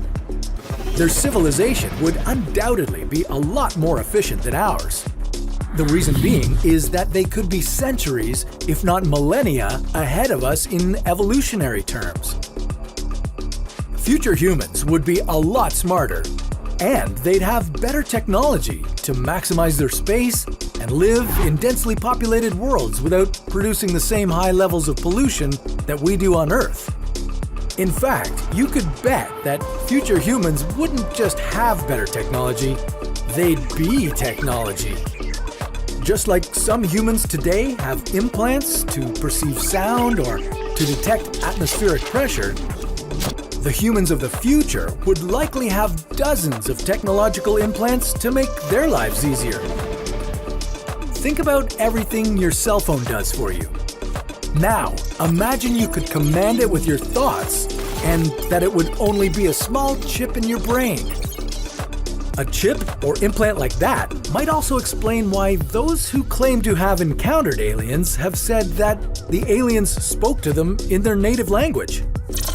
Could future humans simply have automatic language translators implanted in their brains? Or would humans of the future evolve past different languages, instead using one universal language, like Esperanto? If you think this topic has more to it than just a what if, then why don't you join us on the What If Discussed podcast? We go further in depth with the possibilities of aliens actually being humans from the future with Dr. Mike Masters of Montana Tech University, who has written a book postulating that aliens are actually future humans traveling back in time to better understand their past, by better understanding us. Imagine a world where humanity has not only gained the ability to travel and populate space, but has progressed even further than that. Humanity can now control and navigate multiple universes. Welcome to one of the most advanced civilizations ever thought of, a Type 5 civilization. What is a Type 5 civilization? what would it mean for humanity? And how would we get to this point? This is What If, and here's what would happen if humanity became a Type 5 civilization. Okay, so before we get to our epic Type 5 civilization, we first need to start at zero. This is unfortunately where Earth is right now. A Type 0 civilization is one that's reliant on things like fossil fuels and still struggling with issues like climate change. Yeah, we've sent people to the moon and rovers to Mars, but we're far from interstellar travel, and although we have lots of technological advancements, we're still vulnerable to things like natural disasters and pandemics. So, although Earth is highly advanced in many ways, we still have a long way to go before we reach a Type 1 or 2 or 5 civilization. How do we get there? Well, before we get to that, what are these civilizations anyway, and who came up with them? It's known as the Kardashev scale. Developed by Nikolai Kardashev in 1964, the scale categorizes a civilization according to its technological capabilities and energy consumption. Originally, the scale only involved Type 1, 2, and 3 civilizations, but it's since been expanded to include Type 4 and 5. Now, while civilizations 4 and 5 are mostly speculative and theoretical, civilizations 1 through 3 could happen someday. So, how could humans become a Type 5 civilization? Whoa, not so fast. First, we need to get to a Type 1. There's no way a civilization can jump from a 0 all the way to 5. So, let's get started. Type 1 civilization. A Type 1 civilization would be a massive improvement from where we are now on Earth.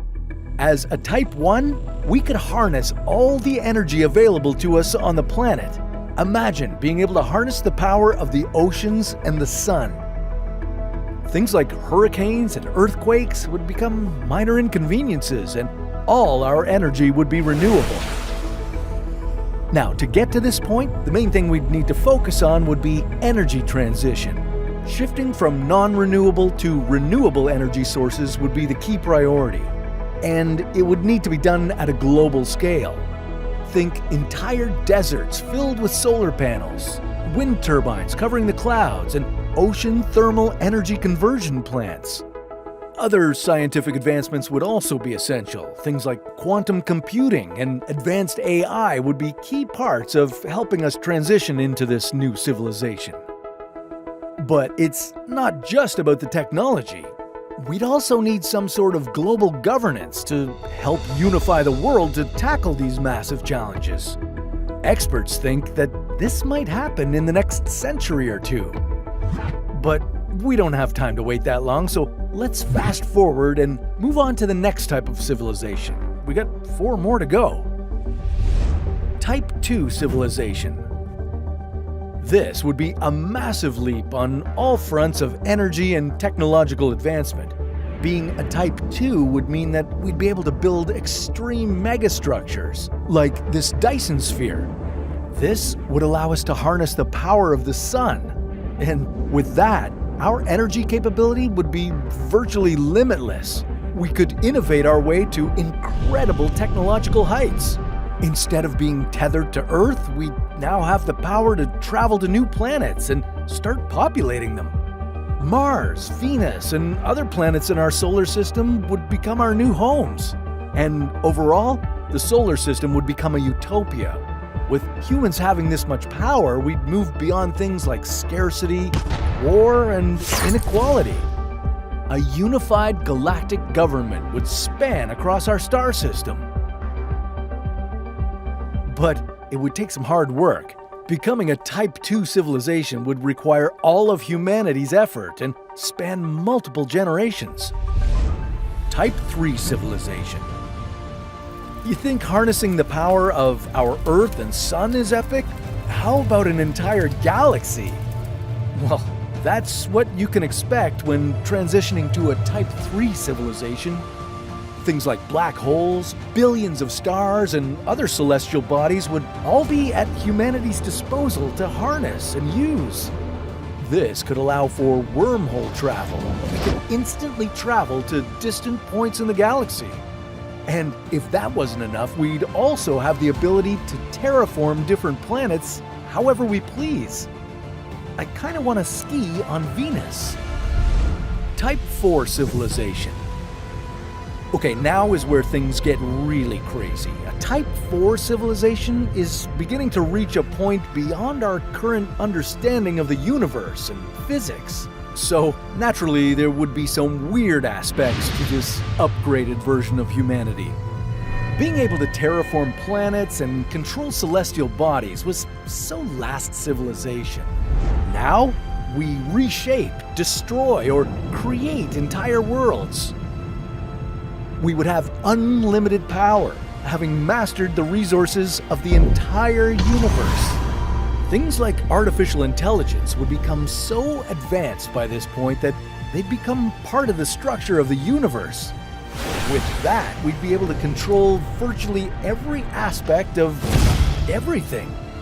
We could manipulate time and create different timelines, create new life forms and different kinds of matter. And on top of all that, in a Type 4 civilization, we'd be able to transcend biological limitations and achieve a form of immortality. Pretty crazy, right? Well, we're not even done yet. Type 5 civilization. Similar to a Type 4 civilization, a Type 5 civilization would be dealing with problems and obstacles that we can't even comprehend. But what we do know is that this civilization would be able to do virtually anything. The people, or whatever they would evolve to at this point, would essentially become gods. They could instantly create new universes with specific conditions that they could use to experiment with new life. They could effectively create their own simulations, ones that are even more complex than the world we live in today. And the key difference would be that a Type 5 civilization would have access to and control of multiple universes. Yeah, instead of being limited to just one puny universe, we would now become a multiversal civilization. This means everything we could do in one universe, our control of energy and our access to resources, would now be multiplied across the entire multiverse. Now, what happens after that is almost incomprehensible.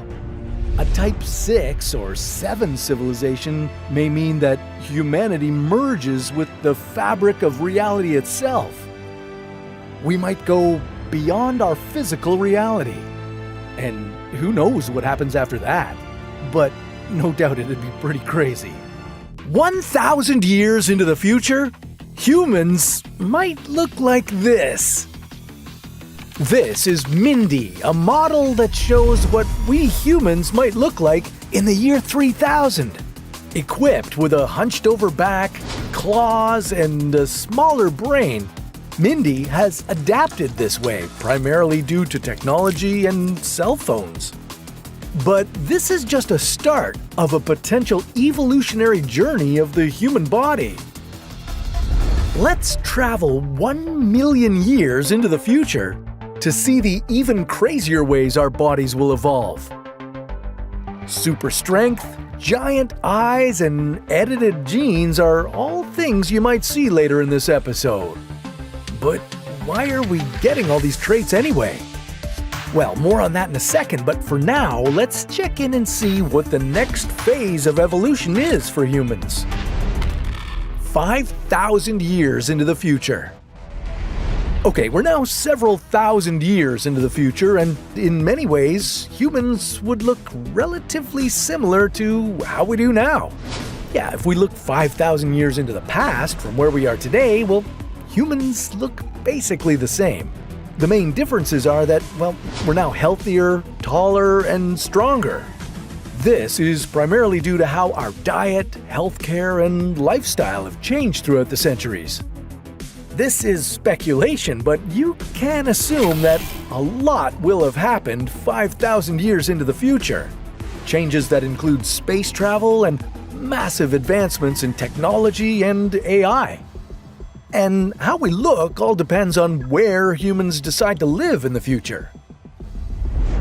If humanity becomes an interstellar civilization, well, we might look like this.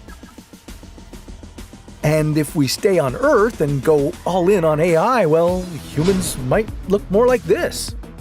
So we'll explore a couple of options as we move through the years. The generations of humans who decide to go to Mars will notice the most significant changes.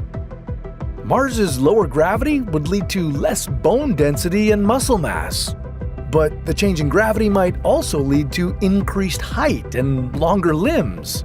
And there'll be a lot more changes coming up, but for now, let's take another jump into the future and check on some other options for human evolution. 25,000 years into the future. It's safe to say that technology will play a heavy role in how humans evolve. Traveling 25,000 years into the future, well, you might decide to have a designer baby. Instead of creating life naturally and leaving so many things to chance, you would select various traits for who you want your baby to be. You could choose physical characteristics like hair and eye color, and much more essential features like the ability to avoid certain diseases and allergies. In a way, this is already happening today, but in the future, it'll be more advanced and accessible. It's also likely that humans will begin to fuse with technology, becoming cyborg-like beings. Think neural links, robot limbs, and sensory enhancements. Imagine having a chip in your brain that's equipped with an AI that provides you with any answer you need. Humans will have all these cybernetic enhancements that will make them smarter, stronger, and able to live longer. 100,000 years into the future. One of the ways which we can see how much humans have evolved is by looking at our faces and heads. As you see here, in 100,000 years, our eyes and heads will be significantly larger. This will be due to multiple reasons, one of them being that we'll be living in different environments, like space. Our larger eyes will allow us to see better in low-light environments. They'll also help protect our eyes from the cosmic rays found in space. On Mars, along with bones becoming less dense and limbs continuing to get longer, residents there will need to develop some new survival traits to last this long. As humanity has developed on Mars over the generations, well, they've been experiencing tons of radiation in their environment. That's thanks to the lack of an atmosphere on the red planet. Over time, humanity there has slowly adapted to this new way of life, but the radiation levels are so harsh that they likely haven't adapted enough to live comfortably. One of the problems with evolution is that it's incredibly slow. Seeing significant change in our bodies can take millions of years. So, to fix that, we'll need to make some changes ourselves. You'll see what I mean as we continue on to our 1 million year mark. 250,000 years into the future. Yeah, humanity was tired of waiting and waiting for changes in evolution to happen, so they've decided to do it themselves. We've been altering our bodies with technology for hundreds of thousands of years at this point, but now we're gonna take it to another level. Yeah, instead of adding some sort of enhancement to our bodies, well, we'll now alter our DNA with advanced genetic manipulation. Scientists are already experimenting with this technology, but 250,000 years from now, well, you can bet the science will be advanced beyond belief. Scientists will be able to alter, edit, and even add different genetic mutations, both before people are born and after. In the case of our colony on Mars, well, people on that planet could alter their genes so that the radiation isn't as harmful to their bodies. And that's just the start. Eventually, we'll alter our genes to produce all sorts of insane attributes. You could be brilliant, have super strength, or be immune to every disease. As humanity unlocks this new era of human evolution, things are about to get even better. By the way, are you wondering where we've been getting all these crazy video ideas lately? Well, they come from our Patreon. We've got an exclusive Discord where members get front-of-the-line access to talk about the what-if ideas they want made. Sign up and maybe we'll create your next idea. 500,000 years into the future. Okay, it's been another 250,000 years. Humanity has been playing around with this gene editing thing, and it's gotten pretty ridiculous. Scientists have managed to combine parts of lizard DNA with our human DNA. This has allowed us to regrow our limbs and grow new organs if we need them. Also, along with the help of technology and gene editing, humans are more intelligent than ever. We can now naturally have any appearance we want. This might sound kind of scary, but gene editing like this will likely be essential for us to survive in new environments, like space and our evolving Earth. 1 million years into the future. So remember the humans back on Earth? The ones who were adding tons of cybernetic enhancements to their bodies? Yeah, they've continued to do that, along with tons of gene editing. And the people in space have been doing the same thing. But as we've been progressing through these 1 million years, well, the environments on Earth and Mars have been very different. And because of these different environments, the humans living on these planets would have different needs and desires for the types of bodies they want. Remember, evolution is all about lifestyle and environment. That's why Mindy, at the start, looked the way she did. It's possible that the humans living on these two planets would be so different that they'd essentially be two completely separate species. Sort of like 50,000 years ago when there were humans on Earth at the same time as Neanderthals. But regardless of how they're different, it's likely that both types of future humans will be the most advanced species ever seen. We'll live longer, maybe forever, be smarter than ever, and be ready to take on whatever challenges the future holds. Speaking of the future, at this point, humanity is likely in a Type 2 or maybe even a Type 3 civilization. But what happens after that? Venus, one of the most fascinating and dangerous planets in our solar system. It's filled with scorching temperatures, crushing atmospheric pressure, and acid rain. But despite these dangers, some people think it might be a better planet for humans to settle on than Mars. But why? And would a human settlement on Venus even be possible? Sit back as we take you on a 10,000-day journey of how humanity could populate this planet. Yeah, maybe. Day 1. Okay, not so fast. Before you set foot on Venus, we're going to have to run some extensive tests and gather more information about this planet. First, we'll need to launch robotic missions and map it out and collect information about the environment. Luckily, we already have a bit of a head start on this. Since 1961, spacecraft have been flying by and profiling Venus.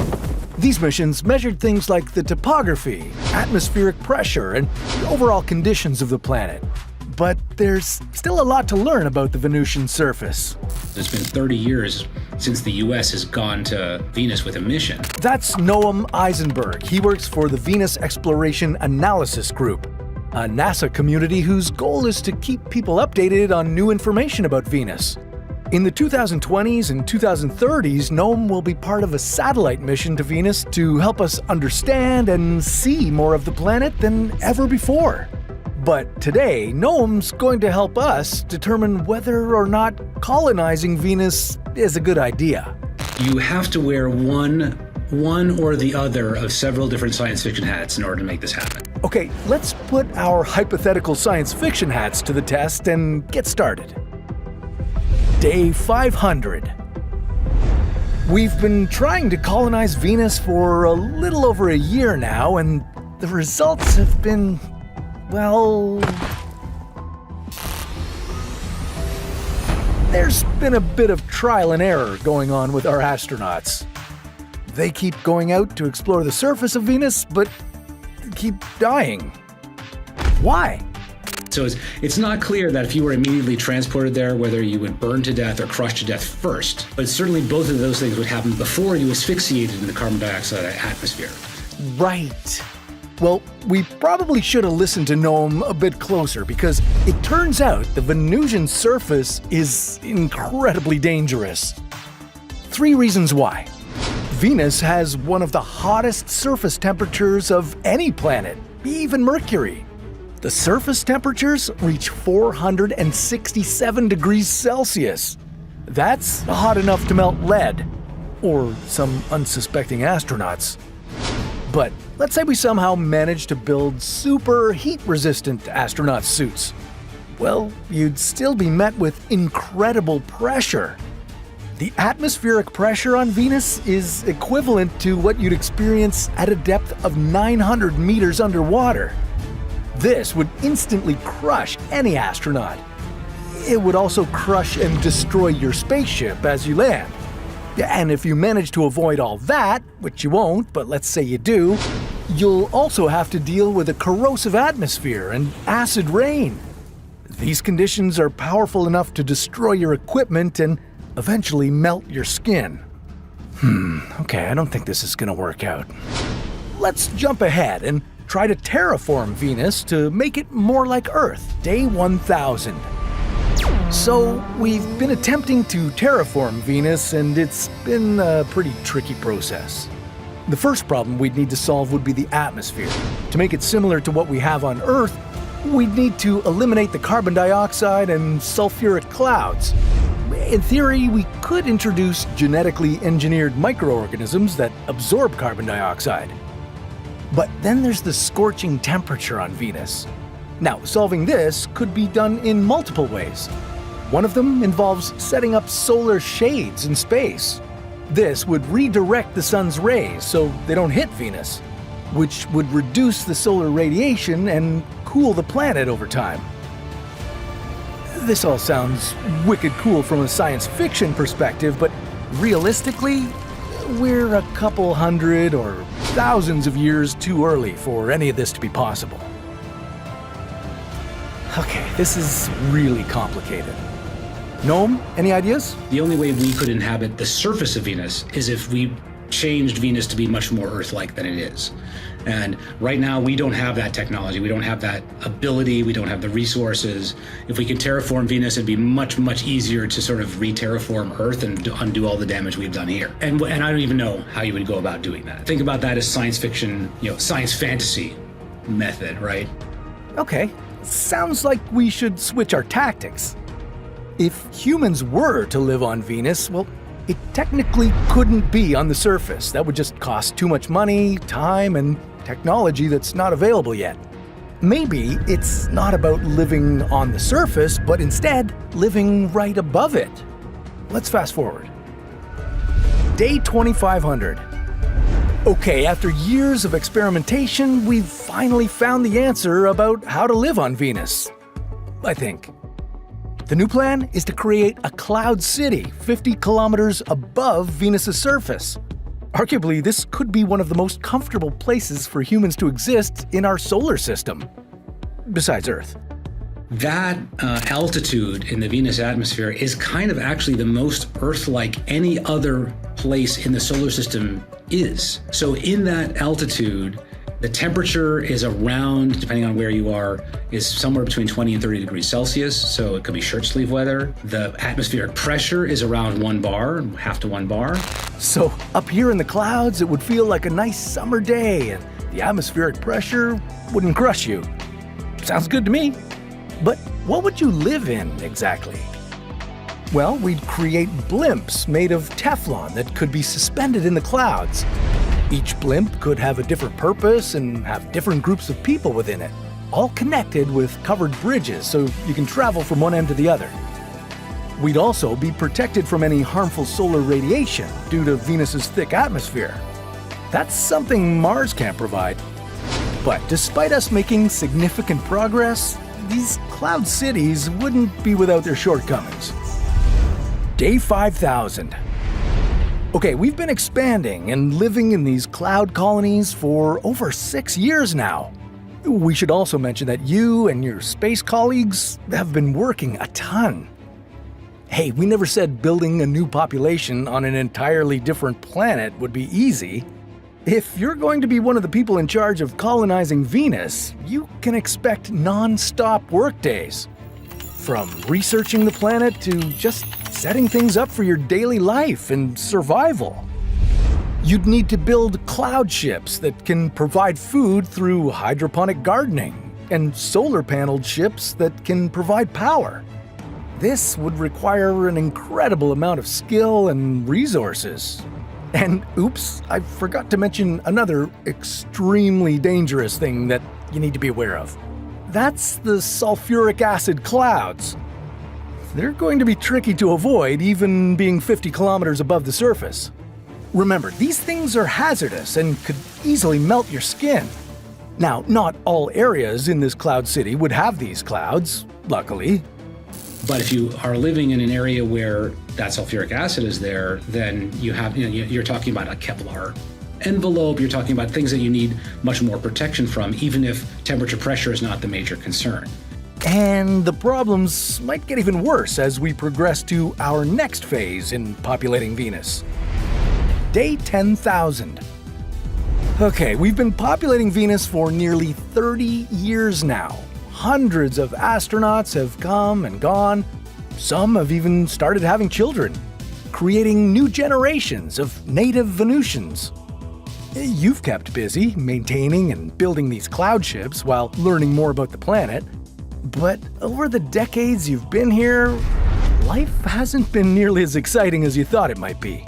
You spend most of your time in this yellow haze. Maybe you get to see some sky and stuff like that. So not necessarily the most romantic or inspirational location. So you're living in a box, and most of your view of the surface would be through, automated ports and stuff like that.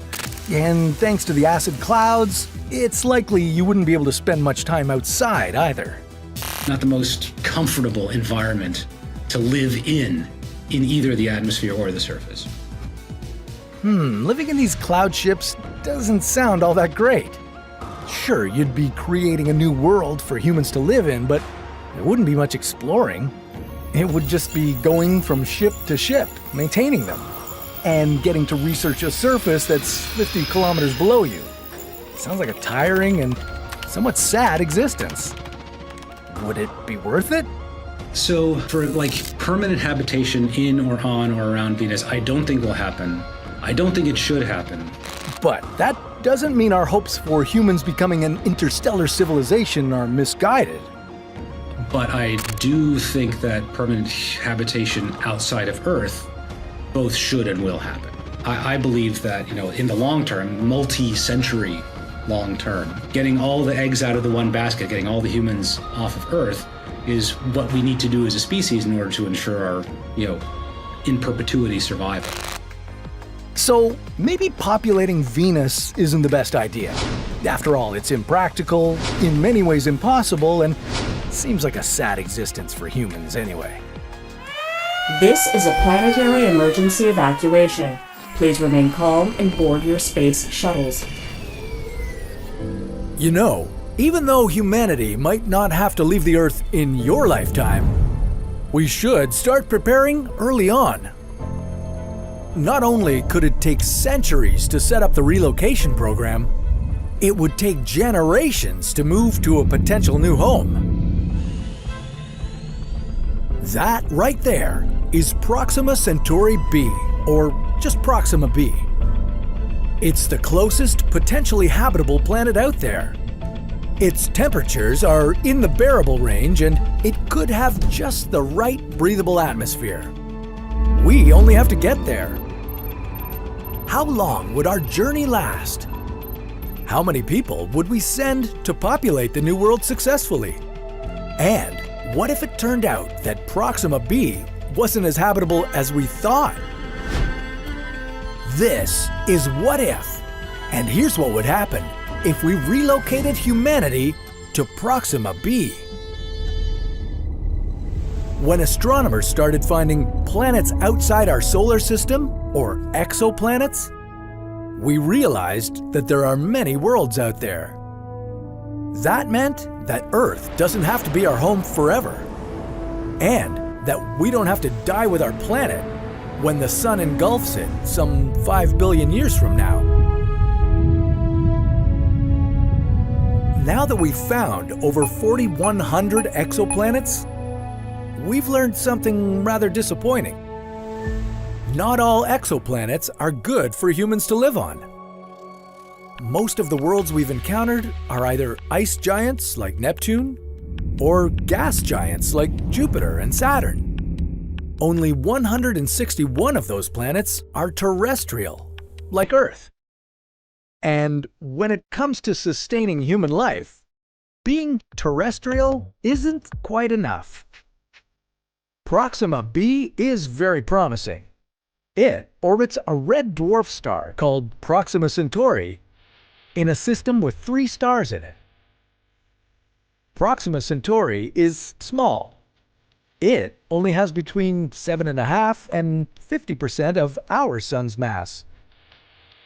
That's a good thing, because the red dwarf Proxima Centauri is so much smaller than our yellow dwarf sun.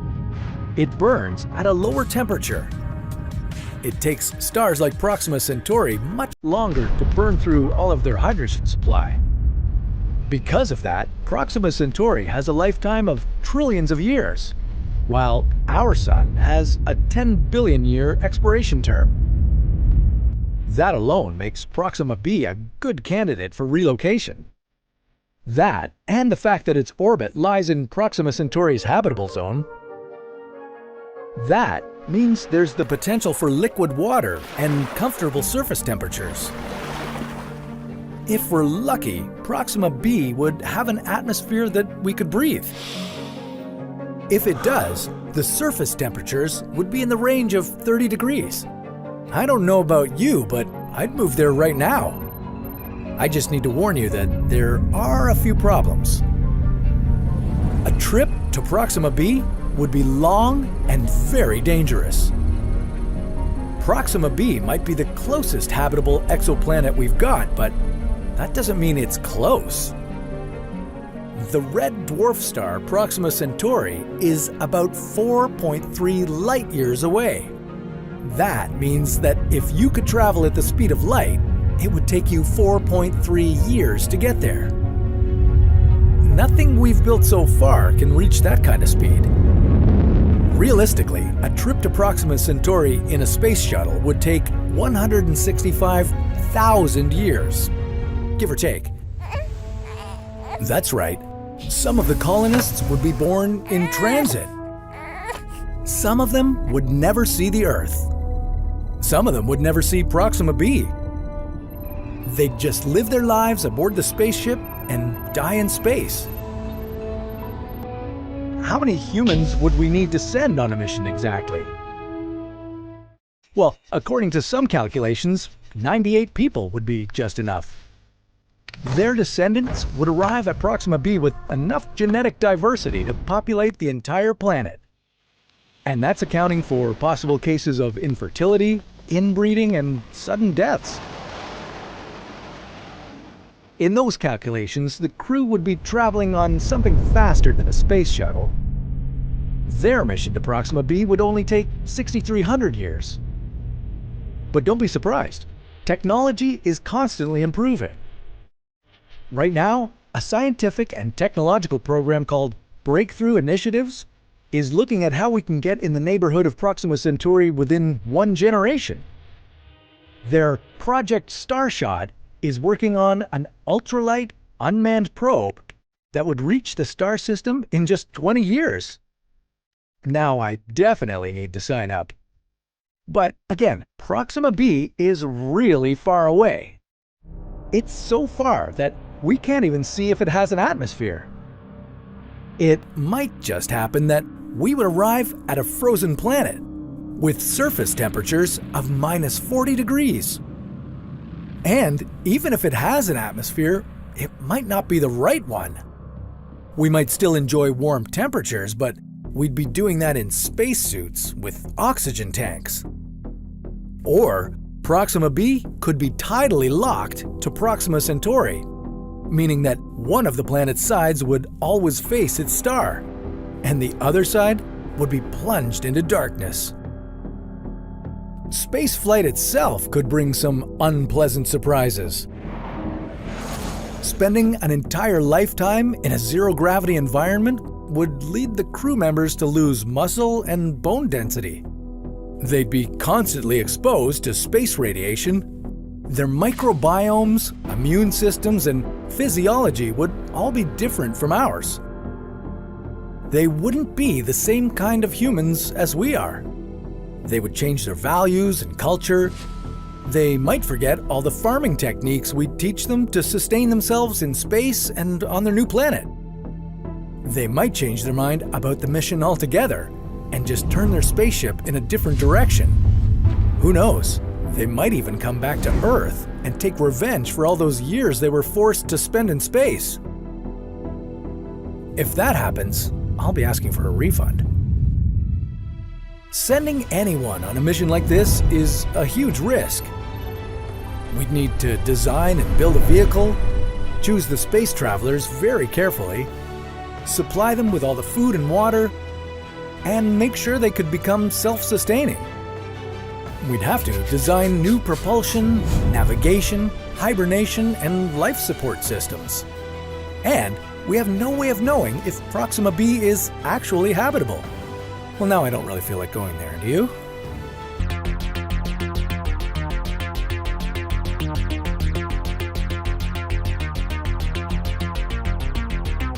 Imagine an entire network of flying cars zooming around at 2,000 meters above our congested city streets. Your morning commute would be a lot different up there. You could travel at higher speeds, and you could reach almost any remote destination. But what kind of laws would we have to put in place to control the skies? How could we enforce those laws? And how would we deal with the danger of car crashes in the sky? This is What If, and here's what would happen if we had flying cars. The idea of flying cars has been around for almost as long as the car has. And with most people imagining that the future will include some form of flying vehicle, we seem to have accepted that flying cars will eventually become reality. But do we need them? The companies that are currently producing them would say yes, obviously because they'd be much more environmentally friendly than our current gas-guzzling automobiles. But other scientists say that we'd just be replacing one environmental catastrophe with another.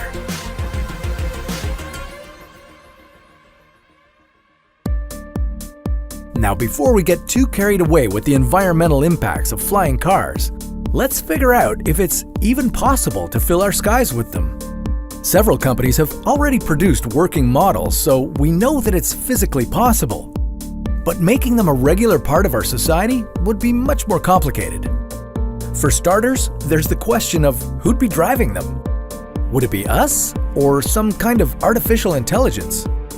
According to Aviation Safety magazine, human error is the cause of 90% of non-commercial plane accidents. This is one of the reasons why many experts think that flying cars would need to be autonomous. In other words, humans would not drive them. Studies also show that accidents are much more likely when humans are behind the wheel of the ordinary cars we have now. And remember that up in the air, accidents would be a lot more destructive. Not only would there be high-speed collisions, but there would be the collateral damage of the wrecks falling to the ground or crashing into surrounding buildings. Everyday normal car issues that we experience on the ground would also be a lot more problematic in the air. If your engine breaks down or you happen to run out of gas completely, you can still pull over to the side of the road. You just have to plummet for 2,000 meters before you crash there. Bad weather would also become a much bigger problem on your airborne journeys, as conditions like strong winds could throw your flying car off course and possibly into a tailspin. Maybe there would have to be rules in place for when a flying vehicle could and could not be used because of Mother Nature. And we'd need police up there to enforce those rules, along with other laws regarding speed and allowed elevation heights. But how would a cop pull someone over in midair? Okay, so clearly there would be a lot of work to do to integrate flying cars into our society, but it'd all be for the good of the environment, right? It is estimated that an electric flying vehicle could be 35% more energy efficient over a 100-kilometer trip when compared to a gas-powered car. But as impressive as this is, it doesn't top what an electric vehicle is currently capable of achieving. On top of that, although we'd be eliminating the problematic gasolines needed for conventional cars, mining the natural elements required for our flying cars' rechargeable batteries would be just about as bad. So maybe flying cars will never be convenient enough for the average commuter to rely on, but that doesn't mean we should stop exploring the technology. Maybe the ideas behind flying cars could lead to bigger and better advancements down the road. Imagine if we could collect energy out of thin air. And I mean it quite literally. You know how you were taught that a vacuum is nothing but empty space? Well, that isn't exactly true, at least in the world of quantum mechanics.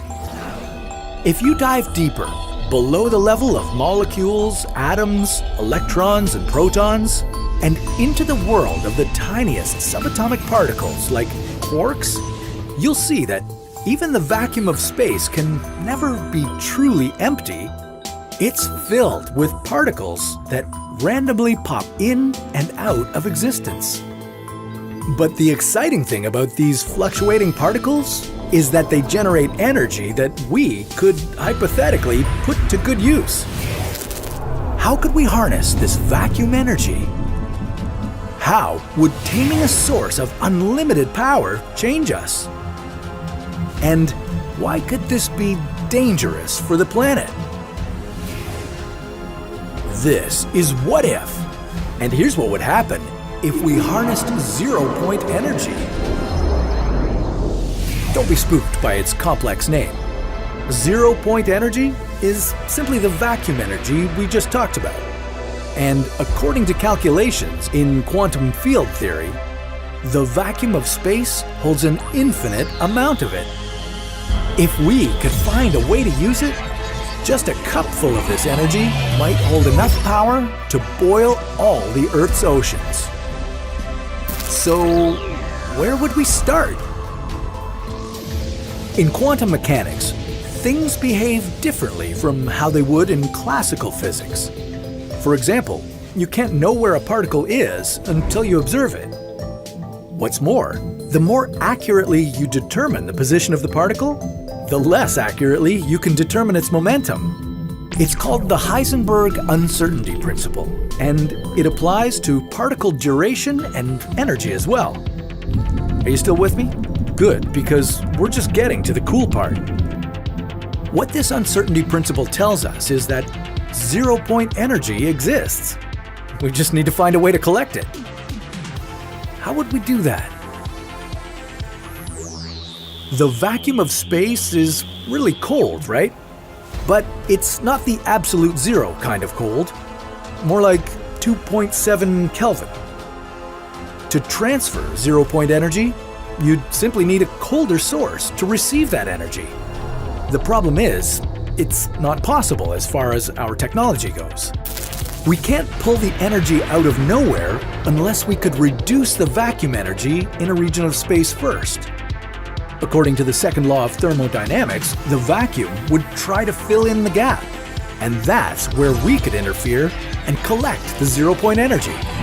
But this method wouldn't be that effective because we'd spend more energy trying to extract the zero-point energy.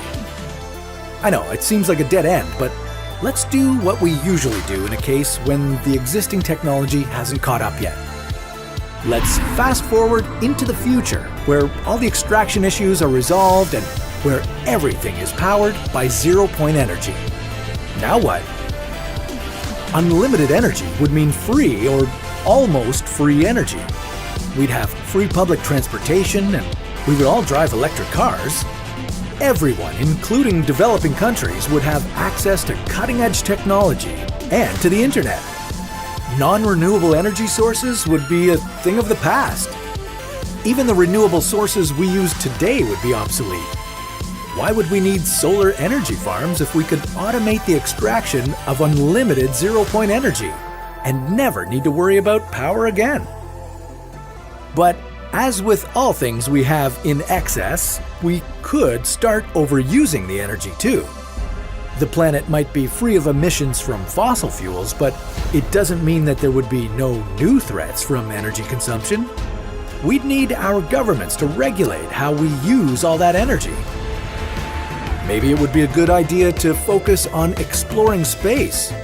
Powered by the infinite amounts of zero-point energy, we'd be able to go across the solar system in a matter of hours. We could start mining asteroids and terraforming other planets.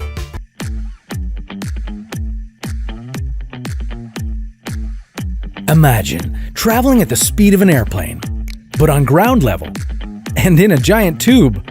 That's the idea behind the Hyperloop, a network of incredibly fast-moving pods that can carry passengers to destinations all over the world, reducing travel times from hours to minutes. But how would that work? Would it be safe? And what would it be like to ride in one of these pods? This is What If, and here's what would happen if Earth had a global Hyperloop network. A Hyperloop consists of pods that travel through pressurized tubes using electromagnetic propulsion. This may sound like the stuff of science fiction, but several companies are surprisingly close to making it a safe, viable reality. Once completed, this giant transportation system would connect all major cities around the globe. How would it change the way we live our lives? If all goes according to plan, a Hyperloop system would be cheaper, faster, and more environmentally friendly than planes, trains, and automobiles. The first ones would be built on a relatively small scale, covering shorter journeys like Los Angeles to San Francisco. Traveling at over 1,200 kilometers per hour, these speedy pods would take the pressure off gridlocked roads, making travel between cities much easier for everyone. Populations would have the ability to spread out further from city centers, since faster travel times would mean people aren't forced to live where their jobs are located. We'd also have a lot more time to be productive, because we wouldn't waste as much of our days getting to where we needed to go. But the real exciting prospects of the Hyperloop come into play when you look at it on a global scale. First off, international travel would become a whole lot more accessible. Elon Musk, one of the founders of the project, says that tickets would be kept affordable in order to open the service up to everyone. On top of that, international deliveries would be completely revolutionized. With the Hyperloop, we could autonomously ship packages across the world at the cost of trucking and the speed of flight. But before we get too far ahead of ourselves with all the possibilities, what would it be like to ride the thing? Well, for one thing, the pods would be pretty small. They'd have to be narrow to travel at such high speeds, so things might get a little cramped. And you wouldn't have any windows. Instead, there would be augmented reality screens that can simulate scenery or provide entertainment. But the seats would be comfortable, and that's a big deal considering how intense the ride gets. The designers behind the Hyperloop say that riders would only experience unease during the acceleration and deceleration of the trip, a span of only about 2 minutes. But what about when it turns? Have you ever made a sharp turn in your car at 50 kilometers an hour?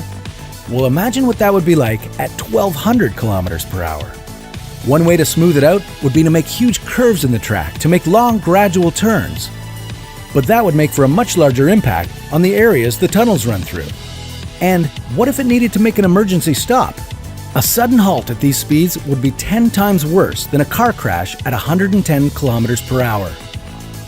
These concerning questions, coupled with the obvious issues that would come with building giant tunnels that span across oceans and numerous governments, are signs that the Hyperloop might just be a fantasy for now.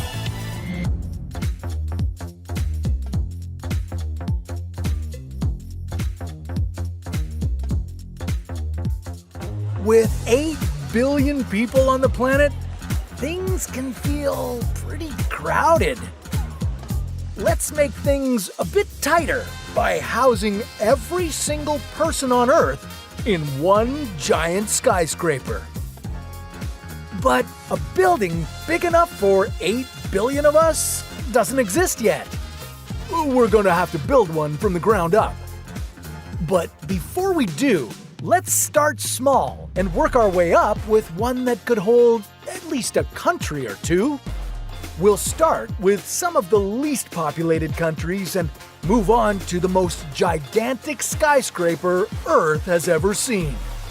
Could it reach the moon?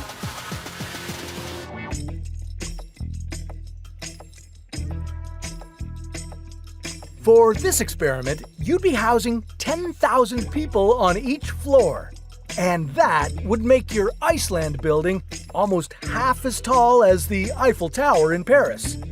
That's not as exciting as some of our next skyscrapers are about to get. And it would only take you just over 2 minutes to get to its top floor, which would be floor 34. Still, it would be good practice for you to figure out the infrastructure to support all your residents.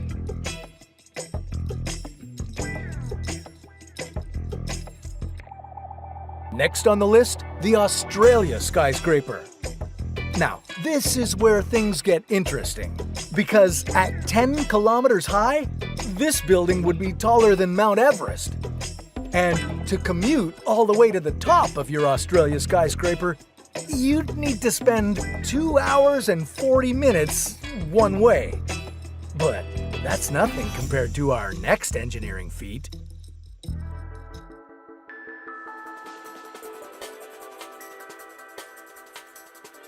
To shelter every resident of the United Kingdom, you'd need to think bigger than Big Ben's height. Like almost 300 times bigger. Your United Kingdom skyscraper would have a whopping 6,800 floors. It would reach a height of 27 kilometers, and after floor 4,500, you'd now be above the clouds.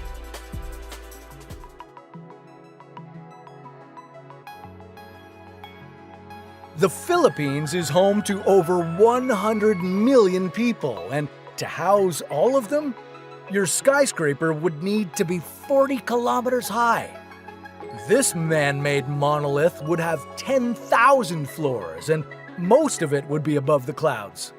It would take you 11 hours to get to the top floor of the Philippines skyscraper, so hopefully you don't have to come down all that often.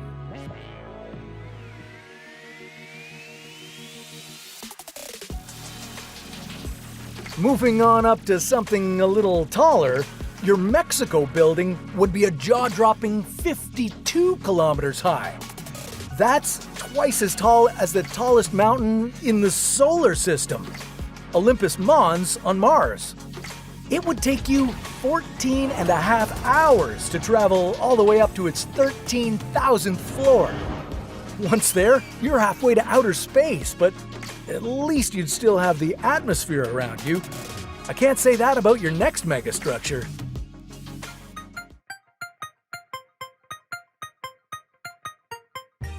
The United States skyscraper would be really tall, reaching a height of 132 kilometers. And after floor 25,000, you'd officially be in space. Pretty cool, huh? But only if you don't think about the wild temperatures just outside your window. The top of this building would be in the thermosphere, and contrary to what you might think, this layer is incredibly hot, rising to 2,500 degrees Celsius. But if you were to open a window, you'd feel cold. That's because in this layer of our atmosphere, there aren't enough air molecules to transfer that heat to you. Oh, and that would also make breathing impossible. So you'd really need to focus on installing a proper oxygen support system, for the penthouse tenants to survive.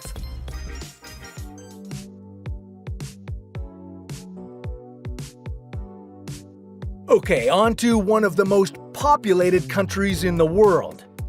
The India skyscraper would be unimaginably tall, reaching a height of 552 kilometers. That's 138,000 floors. And to get to the top, you should expect a travel time in excess of 6 days. If I lived way up there, I don't think I'd ever go down. The India skyscraper would be taller than the orbit of satellites and even the International Space Station. Now that you'd be in space, you'd really need to build proper oxygen, water, and waste systems. You'd have to think about how to feed all those people because transporting food from the ground would be virtually impossible. And now, to the tallest skyscraper of all time, the super megastructure that would hold all 8 billion of us, the Earth Tower. The Earth Tower might not reach the moon, but it would be almost as tall as the moon's diameter.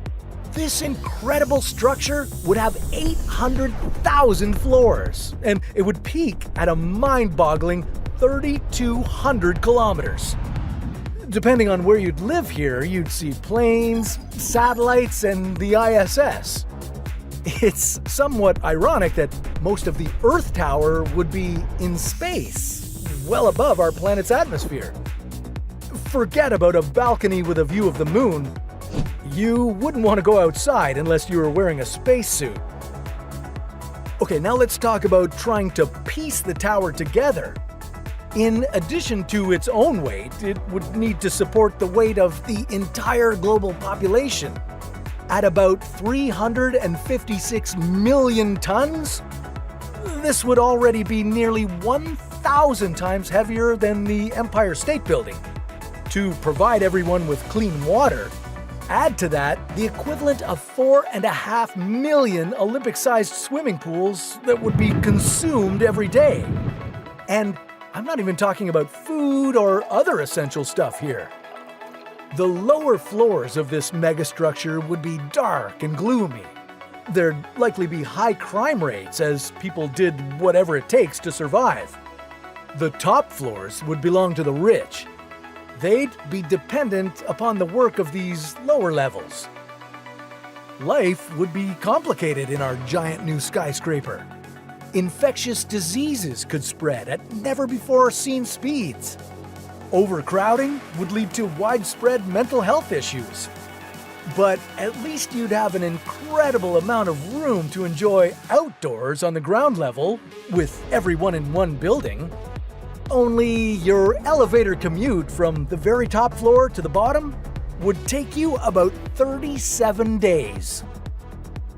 Maybe things could be worse than living way up high in the sky. Like, what if every single person lived underground? Well, that's a story for another What If.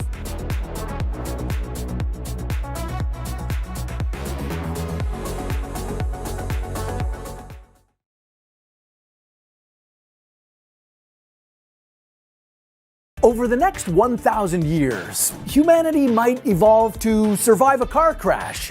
Maybe we'll adapt to have text claws and a tech neck due to our excessive smartphone usage. Or maybe we'll finally fuse with technology. In this